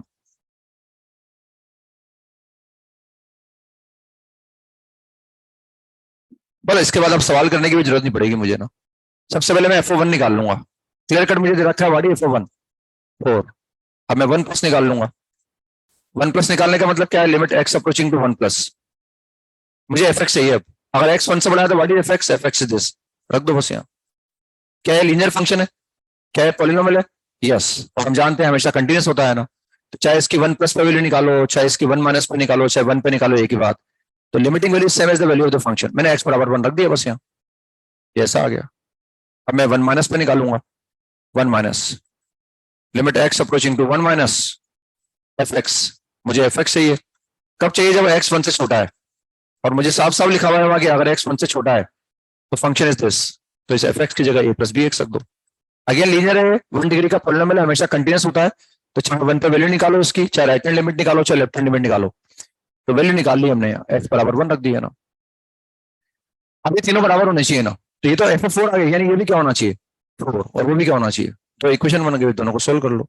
तो for this function to be continuous ये follow करेंगे हम, और इन तीनों को बराबर कर देंगे। Therefore b minus a is equal to 4, this is equation number 1, and b plus a is equal to again 4। बस यहां से सोल्व करके निकाल लूंगा, तो b is equal to 4 and a is equal to 0। अगर मैं a की जगह 0 रख दूं, b की जगह 4 रख दूं, मुझे इस फंक्शन की कंटिन्यूटी के बारे में डाउट भी बस एक ही जगह था। डाउट वैसे भी पूछ सकते थे, find possible value a and b so that this function becomes continuous for every value x belongs to r, सभी पूछ सकते थे ना। क्योंकि अगर मुझे कहीं डाउट है ना इसकी कंटिन्यूटी के बारे में, तो 1 पे डाउट है बस, क्योंकि यहाँ तो सिंगल पॉइंट निकाल रखा हूँ। 1 के बाद तो लीनियर है, लीनियर तो पॉलिनोमियल होता है ना, हमेशा कंटिन्यूस होता है। 1 के पहले भी क्या है, लीनियर पॉलिनोमियल है, ये भी हमेशा कंटिन्यूस होगा। तो अगर मुझे इसकी कंटिन्यूटी में कहीं डाउट भी है तो सिर्फ 1 पर है। तो सवाल वो ऐसे भी पूछ सकते हैं हमसे कि find the possible value a and b so that this function becomes continuous for every value x belongs to r। x की हर वैल्यू पर ये कंटिन्यूस बन जाए, तो ये तभी बनेगा जब 1 पर क्या हो जाए कंटिन्यूस, क्योंकि डाउट हमें 1 पर ही है बस। ये बात समझ में आ रही है कि डाउट सिर्फ 1 पर है, 1 के अलावा कहीं डाउट नहीं है। 1 के बाद ये लीनियर पॉलिनोमियल है, पॉलिनोमियल हमेशा कंटिन्यूस होता है। 1 के पहले भी पॉलिनोमियल है, हमेशा कंटिन्यूस होता है। डाउट सिर्फ 1 पर ही निकाली, यानी अगर मैं a की जगह 0 रख दूं, यहाँ b की जगह 4 रख दूं, तो उसका ग्राफ बना दूं मैं, तो x की हर वैल्यू पर ये कंटिन्यूस है, कहीं ग्राफ टूटेगा नहीं, मतलब है ना, ये इसका मतलब ये है ना। लेकिन एक सवाल लिखेंगे ना, examine the continuity of F X is equal to, examine the continuity of fx is equal to cos inverse of fractional part of cot x pi into integral part of x -1. X is less than pi by 2. X is greater than equal to pi by 2. At pi by 2. Examine the continuity of this function at x is equal to pi by 2. At x is equal to pi by 2. Pi by 2 में मुझे check करना है कि continuous है नहीं है ना. ये इंटीग्रल पार्ट है, वो फ्रैक्शनल पार्ट है ना. This is representing the integral part and that is fractional part.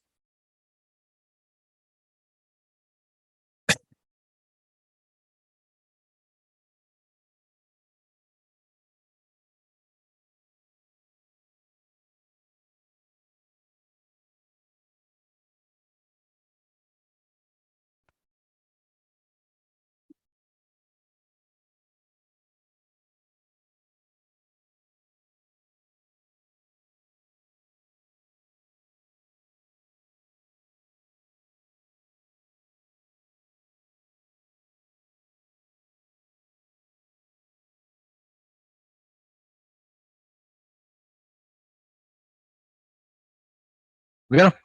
And the function is, पहले वैल्यू निकाल लूंगा मैं ना. सबसे पहले पाई बाय 2 पर वैल्यू निकाल लूंगा मैं. F of pi by 2. X की जगह पाई बाय 2 रख दिया. बराबर क्या लगा हुआ, यहाँ लगा, तो यहाँ पाई बाय 2 रख दूंगा. और पाई बाय 2 का इंटीग्रल पार्ट 1, तो पाई -1 आ गया.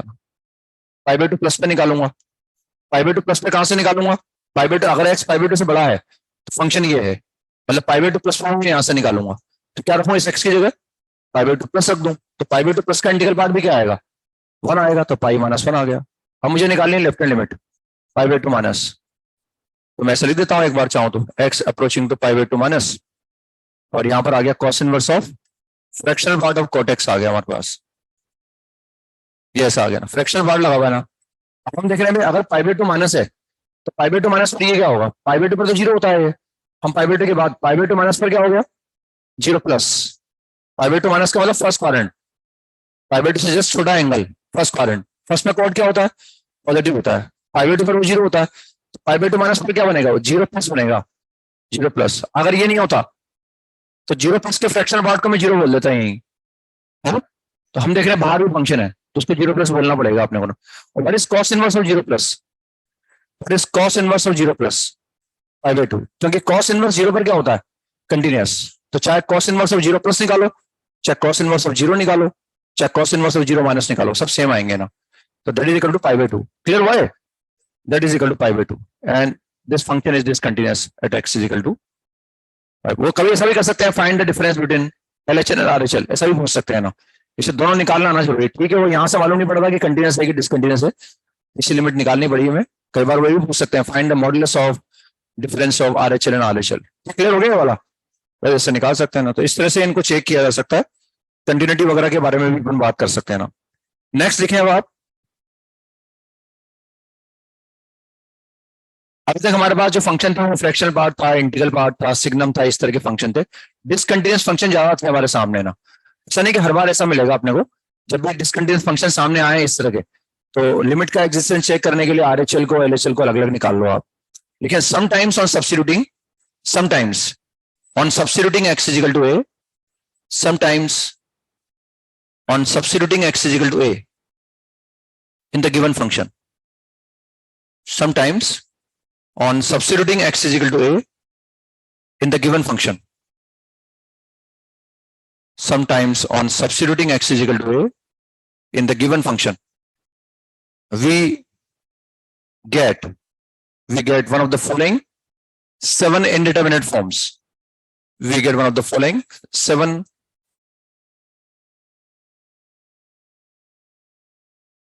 indeterminate forms. We get one of the following 7 indeterminate forms.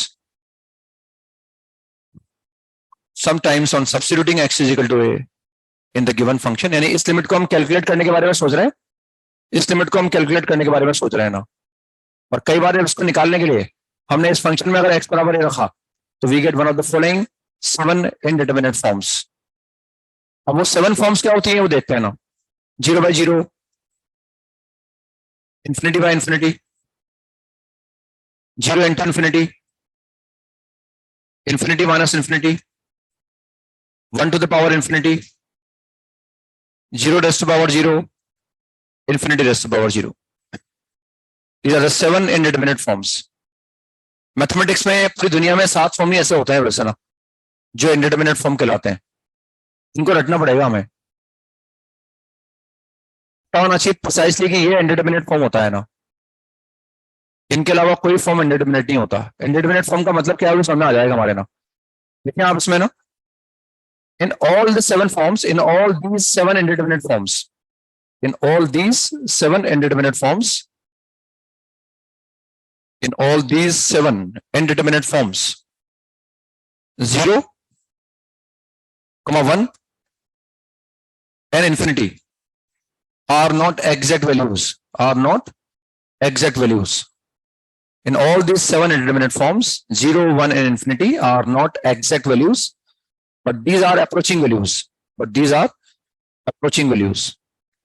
हम जानते हैं इन्फिनिटी तो अप्रोचिंग होता ही है ना, इन्फिनिटी कभी एग्जैक्ट वैल्यू नहीं होती. लेकिन जीरो जो है, वो जो जीरो दिख रहा है आपको, that is not exact zero. जो 1 दिख रहा है दैट इज नॉट एग्जैक्ट 1. या जो जीरो दिख रहा है हमें वो एग्जैक्ट 1 नहीं है, और जो 1 दिख रहा है वो एग्जैक्ट 1 नहीं है ना.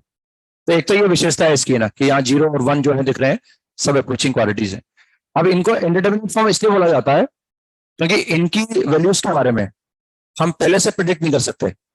जैसे कहीं अगर मान लो इस तरह का फॉर्म बना, जैसे मैंने फंक्शन में x बराबर a रखा और x बराबर a रखने पर इस तरह की फॉर्म बनी, इन 7 फॉर्म को हमें रटना पड़ेगा. पता होना चाहिए ये फॉर्म इंडिटरमिनेट फॉर्म होती है बस, इसके अलावा कोई भी फॉर्मेट इंडिटरमिनेट फॉर्म नहीं होता. जैसे इन्फिनिटी इंटू इन्फिनिटी है, ये इंडिटरमिनेट फॉर्म नहीं होता. This is not indeterminate form. हमें प्रिसाइसली पता होना चाहिए कि 7 फॉर्म ही ऐसे है ना. तो रोज आप जब क्लास में आए या जाने के पहले एक बार इनको बोल सकते हैं अपने मन में ना कि यही 7 फॉर्म ऐसी होती है ना, वरना वो कंफ्यूजन रहता है कि ये फॉर्म भी नहीं है इंडिटरमिनेट और इसके अलावा कुछ भी नहीं है. तो इंडिटरमिनेट फॉर्म का मतलब जब ये फॉर्म्स हमारे सामने आएंगी तो हम इनके बारे में एडवांस में प्रिडिक्ट नहीं कर सकते कि इनकी वैल्यू क्या आएगी. We can not predict about their values in advance. बता नहीं सकते कि क्या होगा. जैसे आपको लगता है जैसे 1 की पावर इन्फिनिटी है, अगर ये 1 अगर एग्जैक्ट 1 होता तो हमें कोई डाउट नहीं था इस बारे में, ये वैल्यू क्या होती 1 होती है ना. लेकिन ये 1 अगर एग्जैक्ट 1 नहीं है, अगर ये अप्रोचिंग टू 1 है, तब जाके ये इंडिटरमिनेट फॉर्म है और तब मैं इसकी वैल्यू के बारे में कमेंट नहीं कर पाऊंगा. इसको मुझे फेस करना पड़ेगा, कैलकुलेट करना पड़ेगा, और ये कुछ भी आ सकता है, ये कुछ भी आ सकता है.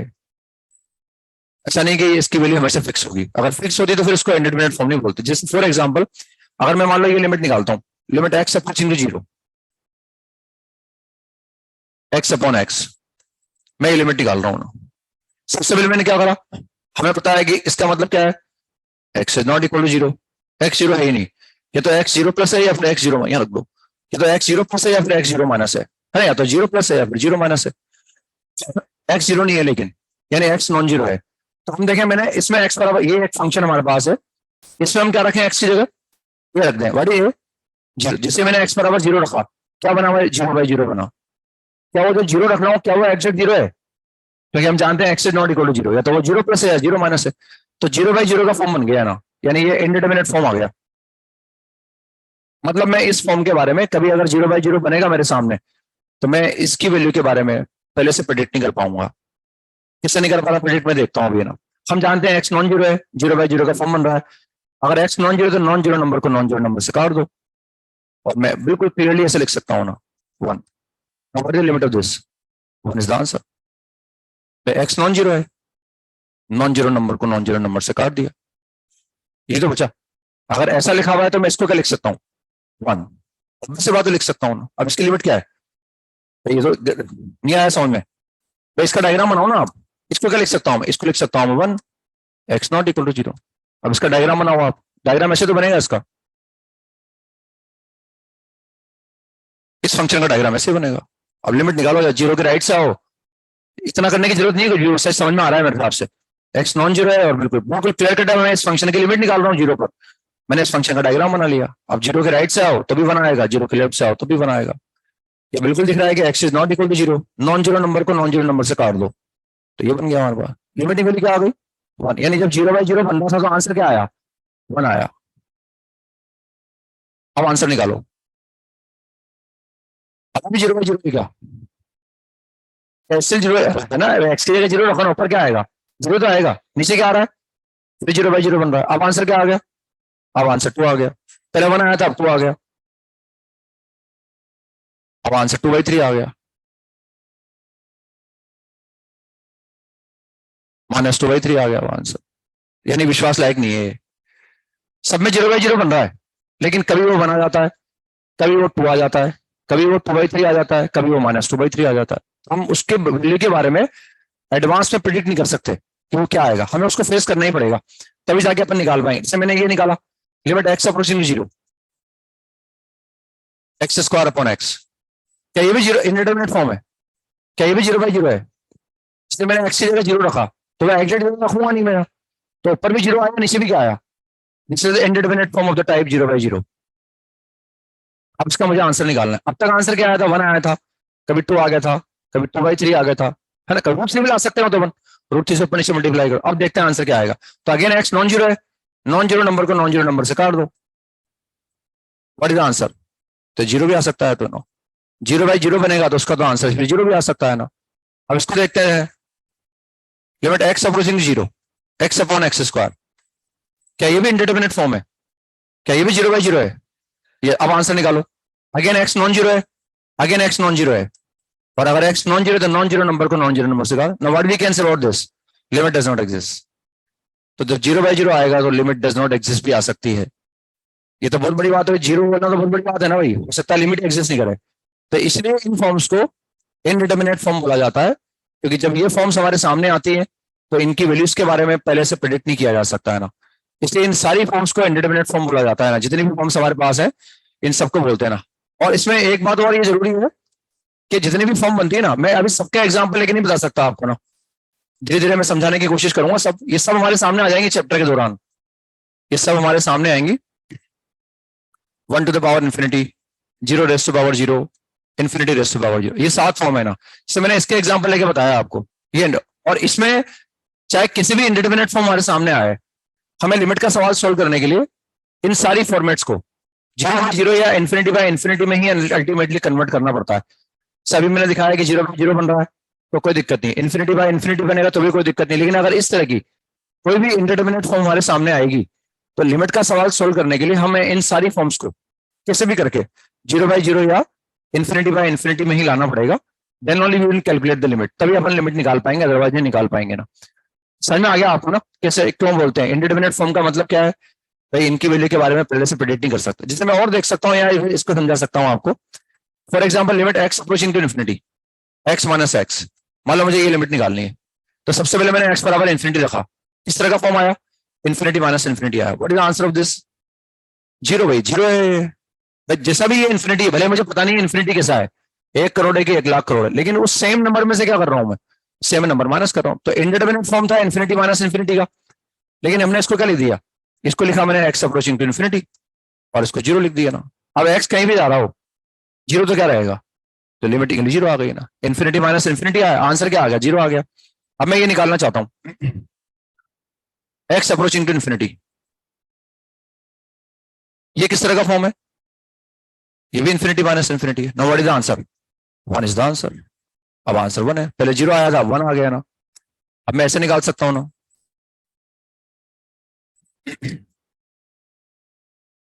ये किस तरह का फॉर्म है? इन्फिनिटी, अब आंसर -1 आ गया। तो वो कुछ भी आ सकता है, मतलब वो उसके बारे में विश्वास नहीं कर सकते, उसको पहले से बोल के फिक्स नहीं कर सकते अपन।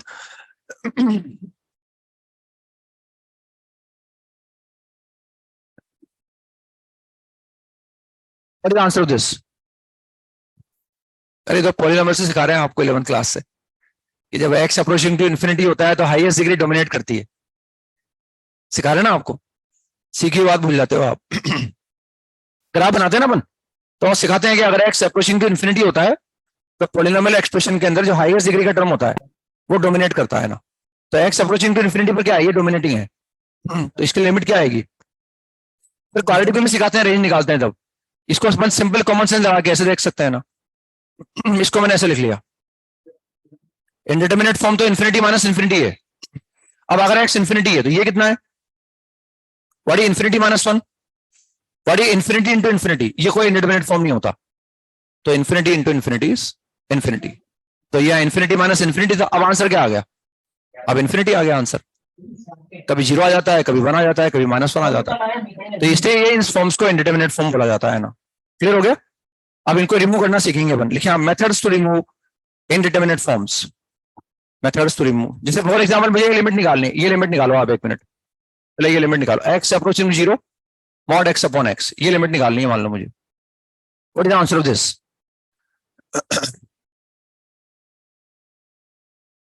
छोटे से सवाल करते हैं ताकि बात समझ में आ जाए हमारे। बहुत बड़ा सवाल करके बात एक्सप्लेन करने में दिक्कत आती है ना। छोटी सी चीज सिखानी हो, छोटा सा सवाल करा दो। What is the answer? किस तरह का फॉर्म है? 0/0। पहले मैंने लिमिट लिखी, अब मैं x बराबर 0 रखना हैबिट में डालूंगा कि फंक्शन में मैंने सिग्नम दिख नहीं रहा मुझे, इंटीग्रल पार्ट दिख नहीं रहा, फ्रैक्शनल पार्ट दिख नहीं रहा मुझे ना, डेफिनेशन कहीं चेंज हो नहीं रही, तो मैं फंक्शन में x बराबर a रखने की कोशिश कर रहा हूँ। और x बराबर a रखने पर अगर उन 7 फॉर्म में से कोई इंडिटरमिनेट फॉर्म आएगी तो मैं लिमिट का सवाल सोल्व करने के लिए उस इनडिटरमिनेट फॉर्म्स को रिमूव करने की कोशिश करूंगा ना। अभी क्या बन रहा है? 0/0 बन रहा है ना, है ना, 0/0 बन रहा है ना। और अगर 0/0 तो मैं सोल्व कर सकता हूँ उसको, मुझे सोल्व करना ही होगा, मैं कमेंट नहीं कर सकता। हो सकता है लिमिट एग्जिस्ट नहीं कर रही, हो सकता है 0 आ रहा हो, नेगेटिव आ रहा हो। अब मैं इस लिमिट को तब तक नहीं निकाल सकता जब तक कि मैं 0+ और 0- के बारे में अलग से नहीं सोचूंगा। अब आपको लगेगा ना तो यहाँ इंटीग्रल पार्ट है, नया फ्रैक्शनल पार्ट है, नया सिग्नम है। आपने तो वहां लिखवाया है स्पेशली कि जब इस तरह के फंक्शन हो तो लिमिट का एग्जिस्टेंस चेक करने के लिए RHL अलग निकालो, LHL अलग निकालो। यहां मैं किसे देखूंगा? ना तो यहाँ इंटीग्रल पार्ट है ना फ्रैक्शनल पार्ट। तो यहाँ अपने आप डिमांड आ रही है कि हम इसके बारे में कुछ कमेंट ही नहीं कर पा रहे, क्योंकि मैं मॉड x को तब तक नहीं खोल पाऊंगा जब तक कि मुझे पता नहीं हो कि x कैसा है। और ये मुझे क्लियर कट पता है कि x 0 नहीं है। तो या तो x अगर 0+ होगा तो मॉड x अलग तरह से बिहेव करेगा, और अगर x नेगेटिव होगा तो मॉड x अलग तरह से बिहेव करेगा। तो अपने आप मैसेज आ रहा है कि मैं कुछ कर ही नहीं पा रहा, 0/0 बन रहा है, मैं मॉड का कुछ नहीं कर पा रहा। तो मुझे एक बार x को पॉजिटिव और एक बार x को नेगेटिव मानना ही पड़ेगा ना। तो जिससे मैं राइट हैंड लिमिट निकालूंगा तो क्या आ जाएगा? 1, लेफ्ट हैंड लिमिट -1। समझ में आ गया ना? तो limit does not exist, limit will not exist. 0/0 बना लेकिन लिमिट एग्जिस्ट नहीं कर रही थी, 0/0 बना लेकिन लिमिट एग्जिस्ट नहीं कर रही थी। तो methods to remove indeterminate forms, methods to remove indeterminate forms, methods to remove indeterminate forms. अब वो जो भी इंडिटरमिनेट फॉर्म पढ़ेंगे उनको रिमूव करना सीखेंगे। सारी इंडिटरमिनेट फॉर्म मेरे सामने लाके आपके सामने लाऊंगा मैं ना। अभी हम ज्यादातर 0/0 या ∞/∞ की बात कर पाएंगे ना। फर्स्ट है हमारे पास factorization. First is factorisation.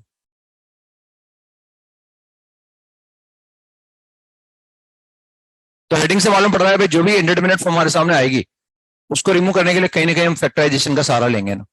Factorise हमें करना आता है ना, पॉलिनोमियल वगैरह को फैक्टराइज करना आता है ना। तो लिखे इवेल्युएट द फॉलोइंग्स। फर्स्ट है limit x approaching to 2 x² - 4 upon x + 2।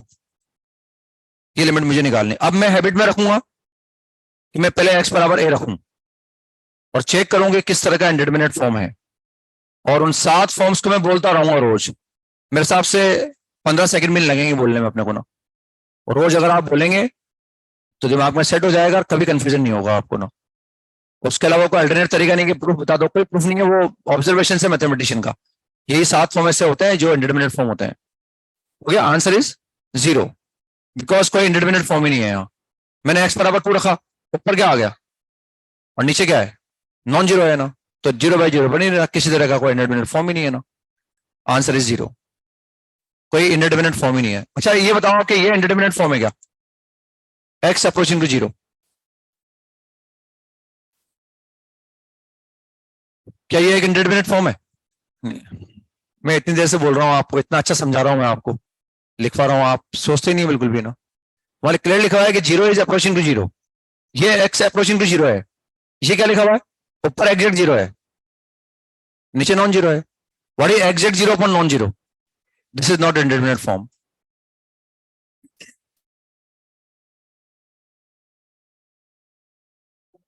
This is not indeterminate and the answer is 0। कोई इंडिटरमिनेट फॉर्म ही नहीं है इसमें ना, क्योंकि भले ही ये कैसा भी हो x, वेरी तो ये कर रहा है ना। ये 0+ है या ये 0- है, वो 0+ थोड़ी है, वो तो एग्जैक्ट 0 है ना। और 0/0 में अप्रोचिंग टू 0 आएगा, 1 की पावर इंफिनिटी में अप्रोचिंग टू 1 आएगा। एग्जैक्ट 1 या एग्जैक्ट 0 नहीं आ सकता है ना, क्योंकि अगर 0 अगर एग्जैक्ट 0 होगा ना तो ये इंडिटरमिनेट फॉर्म है ही नहीं फिर ना। अगर ये 0 एग्जैक्ट 0 है तो ये इंफिनिटी कैसा भी हो, what is the value of this? फिर इंडिटरमिनेट थोड़ी है, तो पहले से बता सकता हूं मैं, अगर मुझे बोल दिया जाए कि ये एग्जैक्ट जीरो है तो this is not indeterminate form. ये इंडिटरमिनेट तभी है जब ये एग्जैक्ट जीरो नहीं है, ये अप्रोचिंग टू जीरो है, चाहे वो जीरो प्लस हो चाहे जीरो माइनस हो, ये तभी हमारे पास इंडिटरमिनेट फॉर्म। अगर मैं ये निकालना चाहूं limit x approaching to zero, क्या ये इंडिटरमिनेट फॉर्म है हमारे पास? X approaching to zero x upon zero, क्या ये इंडिटरमिनेट फॉर्म है? What is the answer of this? Limit does not exist, function define नहीं है, this function is not defined because any non zero number divided by zero is not defined. Denominator कभी zero भी नहीं सकता, ये तो exact zero है हमारे पास, समझ रहे बात आप? तो ये फंक्शन ही डिफाइन नहीं है ना, this is not indeterminate form, this is not indeterminate form. ये तो फंक्शन की हम लिमिट निकाल रहे हैं, तो ये फंक्शन ही डिफाइन नहीं है, और जब फंक्शन डिफाइन है तो लिमिट किससे निकालूंगा मैं उसके ना? तो या तो बोल दूंगा this function is not defined, या लिमिट डज नॉट एग्जिस्ट, या नॉट डिफाइंड, ऐसे बोल सकते हैं अपन चाहे दोनों। तो यह हमने देखा भाई, हमने सबसे पहले एक्स बराबर 2 रख के देखा, ऊपर जीरो आया लेकिन नीचे जीरो आया ही नहीं, है ना? तो इसका मतलब कोई इंडिटरमिनेट फॉर्म नहीं, और क्लियर कट वैल्यू क्या आ रही है इसकी? जीरो आ रही है ना। दूसरी बात, ये फंक्शन कंटिन्यूस भी दिख रहा है साफ साफ हमें, ऊपर पॉलिनोमियल है नीचे भी पॉलिनोमियल है, और हम जहां बात कर रहे हैं वहां नीचे वाला जीरो भी नहीं होगा, तो limiting value is same as the value of the function. फटाफट 2 आ गया हमारे पास, limit x approaching to 2 x square minus 4 upon x minus 2,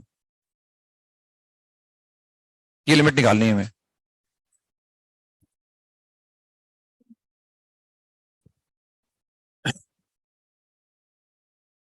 हो गया, answer is 4 is the answer. क्या जीरो बाई जीरो बन रहा है? हैबिट में रखें, वो हैबिट में रखें, वो हैबिट में रखेंगे तभी पकड़ में आएगी बात, है ना? तो जीरो बाई जीरो बन रहा है ना, और हम जानते हैं X is not equal to 2, तो ऊपर एग्जैक्ट जीरो नहीं है नीचे भी एग्जैक्ट जीरो नहीं है। अब हम जीरो बाई जीरो, जब तक वो जीरो बाई जीरो कटेगा नहीं तब तक इंडिटरमिनेट फॉर्म आता रहेगा और मैं आंसर निकाल नहीं पाऊंगा। तो उसको रिमूव करना ही सीख रहे हैं हम। उसको रिमूव करने के लिए पहला तरीका देख रहे हैं, फैक्टराइजेशन। फैक्टराइज करके उसको काट सकते हैं और हमारा काम चल जाएगा ना। तो मैंने फैक्टराइज कर दिया। अब ऊपर जीरो क्यों बन रहा होगा बताओ आप? हमें इसके फैक्टर सोचने नहीं पड़े, हालांकि दिख रहे हो, हमें सोचने नहीं पड़े, क्योंकि हम जानते हैं जब एक्स बराबर 2 रख रहे हैं और जीरो आ रहा है तो उसका एक फैक्टर क्या हो गया? एक्स माइनस 2 हो गया ना। और जब तक वो एक्स माइनस 2 ऊपर नीचे से कटेगा नहीं तब तक जीरो बाई जीरो आता रहेगा ना। और हम जानते हैं since X is not equal to तो नॉन जीरो नंबर को नॉन जीरो नंबर से काट दिया हमने, और ये फंक्शन क्या बन गया? ये फंक्शन बन जाएगा ऐसे, बस अब तो लीनियर बन गया है। अब चाहे 2 प्लस पे निकालो चाहे 2 माइनस पे निकालो, सिंपल हमने एक्स बराबर 2 रख दिया and what we are getting 4। तो ये फटाफट फैक्टर करके हमने कैलकुलेट करके निकाल लिया।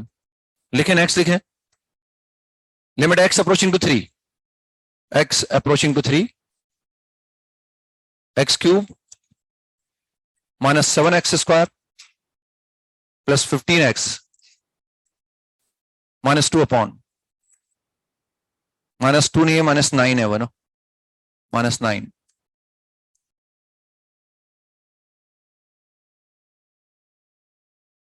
x to the power 4 minus 5x cube plus 27x minus 27. Evaluate this limit. तो अब वो हैबिट में हमारे ना, सबसे पहले हम x बराबर a रख के देखते हैं फंक्शन में ना।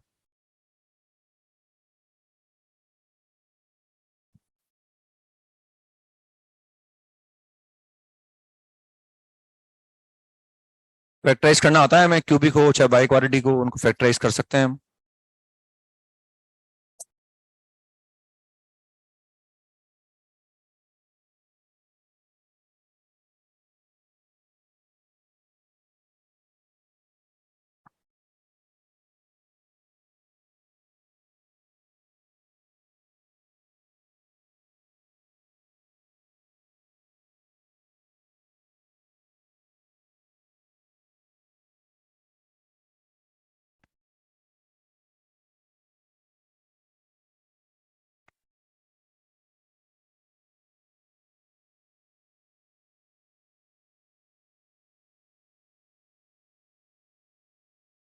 तो जीरो बाई जीरो तो बन रहा है ना, और जैसे जीरो बाई जीरो बना तो हमें दिक्कत नहीं आई, हमें एक फैक्टर मालूम पड़ गया, फैक्टर करना नहीं पड़ा हमें। अगर ये लिखा हुआ नहीं होता ना और मुझे कहा जाए इनको फैक्टराइज करो तो मुझे हिट एंड ट्रायल लगाना पड़ेगा।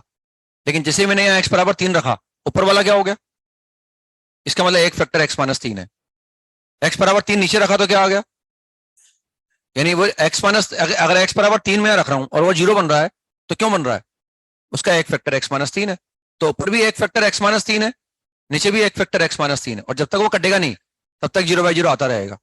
है ना, हमें फैक्टराइज करने की कोशिश कहाँ करनी पड़ी, क्योंकि हम जानते हैं अगर ये लिखा हुआ नहीं होता तब तो हिट एंड ट्रायल लगाना पड़ता है ना, वन रख के देखते हैं कि वन रखने पर जीरो आ गया तो एक factor x minus one, minus one रखने पर जीरो आया तो एक फैक्टर एक्स प्लस वन। यहाँ तो हमने एक्स बराबर 3 रख के देखा बस, तो ऊपर वाला जीरो आ गया, मतलब ऊपर कहीं एक फैक्टर एक्स माइनस 3 है, नीचे रख के देखा नीचे जीरो आ गया, एक फैक्टर एक्स माइनस 3 है। तो और जब तक वो कटेगा नहीं ना तब तक जीरो बाई जीरो आता रहेगा। तो एक्स माइनस 3 इसका एक फैक्टर है 100%, नीचे वाले का भी एक फैक्टर एक्स माइनस 3 है। बस अब बाकी क्वालिटी लिख सकते हैं और बाकी क्यू भी आ जाएगा। तो क्वालिटी लिखने के लिए एक्स स्क्वायर आएगा, फिर आएगा माइनस का 3x स्क्वायर, हमें चाहिए -7 तो माइनस का 4x लिख देंगे हम, फिर हमें चाहिए +3 तो +3 रख देंगे। ये तो करना आता है सब अपने को ना, सब निकालना आता है ना। अब यहाँ क्यूबिक आ जाएगा तो पहले एक्स क्यूब आएगा, फिर ये एक्स क्यूब से एक्स की पावर 4 मिल जाएगा, माइनस का 3x क्यूब, मुझे माइनस का 5x क्यूब तो माइनस का 2x स्क्वायर लिख दिया मैंने। अब मुझे 20x स्क्वायर चाहिए ही नहीं, तो यहां से कितना आएगा 6x स्क्वायर, तो माइनस का 6x लिख दो यहाँ पर। अब मुझे कांस्टेंट क्या चाहिए -27 तो +9 लिख दो यहाँ पर। अब हम जानते हैं एक्स किस तरह का फॉर्म बन रहा है, 0/0। हम जानते हैं X is not equal to 3, non zero number को नॉन जीरो नंबर से काट दो, ये नॉन जीरो नंबर को नॉन जीरो नंबर से काट दिया हमने। अब फिर देखें भाई हमने एक्स अप्रोचिंग टू 3 लिख दिया, हमें तो लग रहा है हमने इंडिटरमिनेट फॉर्म को रिमूव कर दिया। तो ऊपर लिखा हुआ है एक्स स्क्वायर माइनस 4x + 3, नीचे लिखा हुआ है एक्स क्यूब माइनस का 2x स्क्वायर और माइनस 6x + 9। फिर हमने इसमें x बराबर 3 रख के देखा, ऊपर वापस क्या आ गया, फिर जीरो आ गया, नीचे रख के देखो फिर जीरो आ गया, यानी इंडिटरमिनेट फॉर्म रिमूव नहीं हुआ अभी। अब अगर वापस में 3 रख रहा हूं और जीरो आ रहा है, इसका मतलब ऊपर फिर एक फैक्टर x - 3 है, ये जीरो आ रहा है, इसका मतलब फिर एक फैक्टर x - 3 है, फिर वो कटेगा, इसका मतलब है ना फिर 0/0 आ गया है। तो फिर मैं इसको कैलकुलेट नहीं कर पा रहा, तो ऊपर जीरो बन रहा है x - 3 के कारण और नीचे बन रहा है x - 3 के कारण, तो इसका एक फैक्टर x - 3 आ गया, नीचे भी एक फैक्टर x - 3 आएगा। ऊपर तो दिख रहा है साफ साफ, हम क्या लिखें x - 1 लिख देना, और नीचे हमें क्वालिटी लिखना पड़ेगा। तो पहले मैं एक्स स्क्वायर को लिखूंगा, उससे एक्स क्यूब मिल जाएगा, फिर माइनस का 3x स्क्वायर आएगा तो प्लस का x लिखूंगा, फिर +9 लाने के लिए -3 लिख दूंगा ना। सही है ना, पता again x is not equal to 3, तो नॉन जीरो नंबर को नॉन जीरो नंबर से काट दो, पता फिर लिख दो चाहो तो एक बार, या वहीं देख लो, अब 0/0 आना बंद हो गया ना। तो ये आ गया x - 1 और ये आ गया x स्क्वायर + x - 3। तो ऊपर मैंने x बराबर 3 लिखा था, 2 आ गया, और नीचे कितना आ गया, नीचे आ गया हमारे पास 9 + 3 यानी 9 आ गया ना, आंसर इज 2/9। तो ऐसा आसान है, मतलब फैक्टर करके निकालना है हमें, तो इसमें इतनी बड़ी बात नहीं है ना, 0/0 में चेक करना है बस, इंडिटरमिनेट फॉर्म बन रहा है नहीं बन रहा वो हमें चेक करना है, और वो चेक करके निकाल सकते हैं। लिखें एक और, लिखें एक सवाल, limit x approaching to 1, x approaching to 1, x square minus square root of x upon square root of x - 1।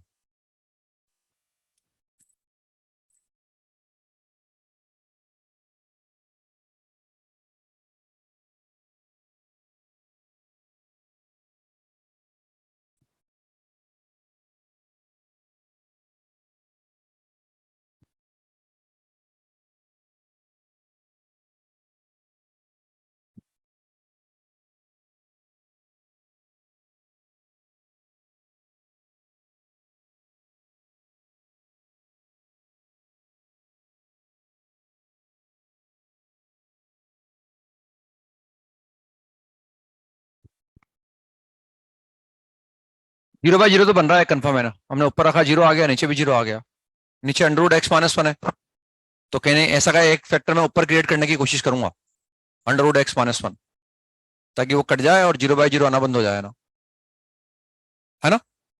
तो फैक्टराइज करने के लिए हम अलग अलग तरह लगा सकते हैं ना, तो मैंने क्या करा, यहाँ एक्स स्क्वायर लिखा हुआ था, -1 + 1 कर दिया मैंने,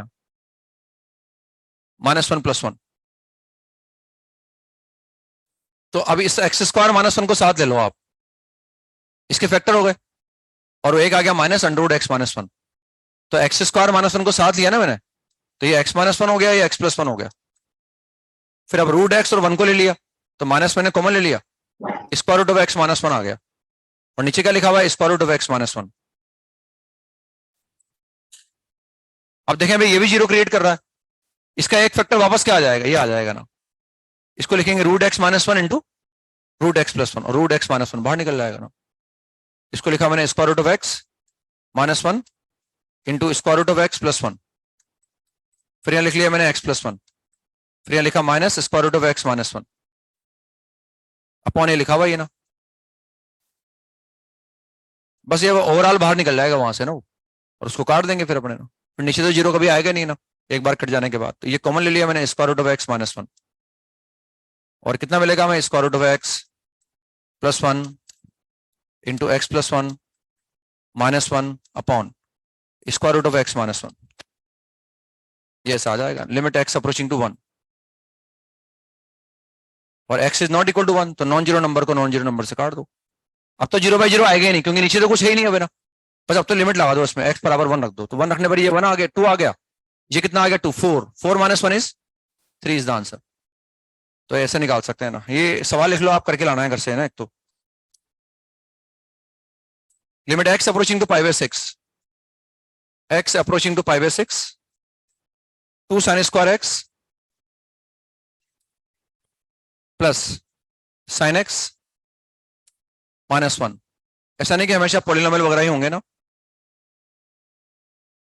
2 sin square x minus 3 sin x plus 1, एक तो ये करके लाना है, एक ही करके लाना है हमें।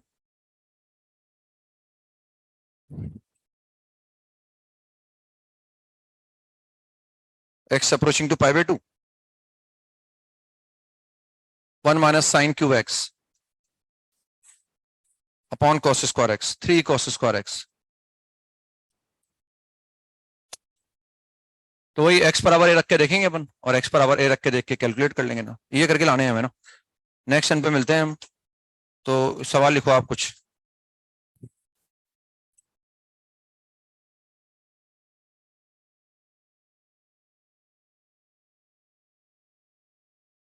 हो गया नोटिस। तो प्रोबेबिलिटी के अंदर एक्सरसाइज 3 का पार्ट 1, इसमें क्वेश्चन नंबर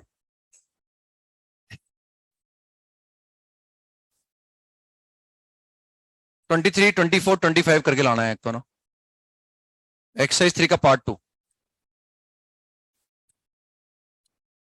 शायद हमने मेरे हिसाब से 15 तो कर रखा है क्योंकि शीट में था हमारे सवाल है ना, ये क्वेश्चन नंबर 5 जैसा ही है। 14 कर रखा है, देखना एक्सरसाइज 2 का 3 का पार्ट 2 14 कर रखा है क्या, कर रखा है 14, 15 कर रखे हैं ना, तो 16 से लेकर 25 तक कोई बचा हुआ तो करके लाना है अपने को ना, अगर बीच में बचा हुआ हो तो 16 हो रहा हो तो कोई बात नहीं, अगर नहीं कर रखा तो करके लाना है ना। लिमिट में लिखो आप एलसीडी के अंदर,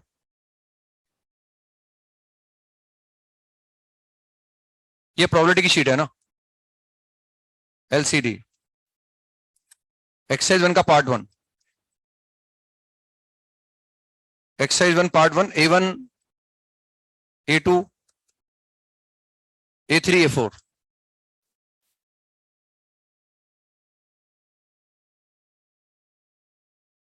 B1 का फर्स्ट पार्ट,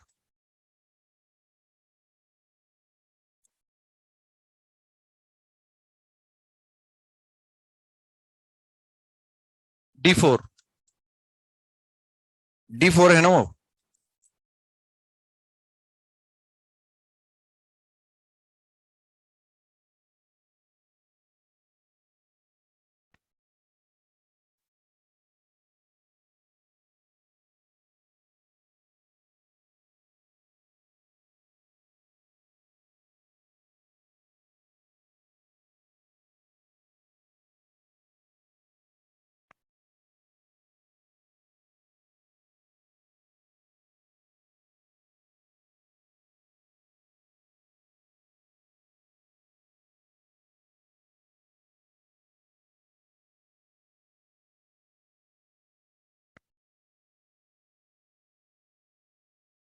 ये करके लाना है ना।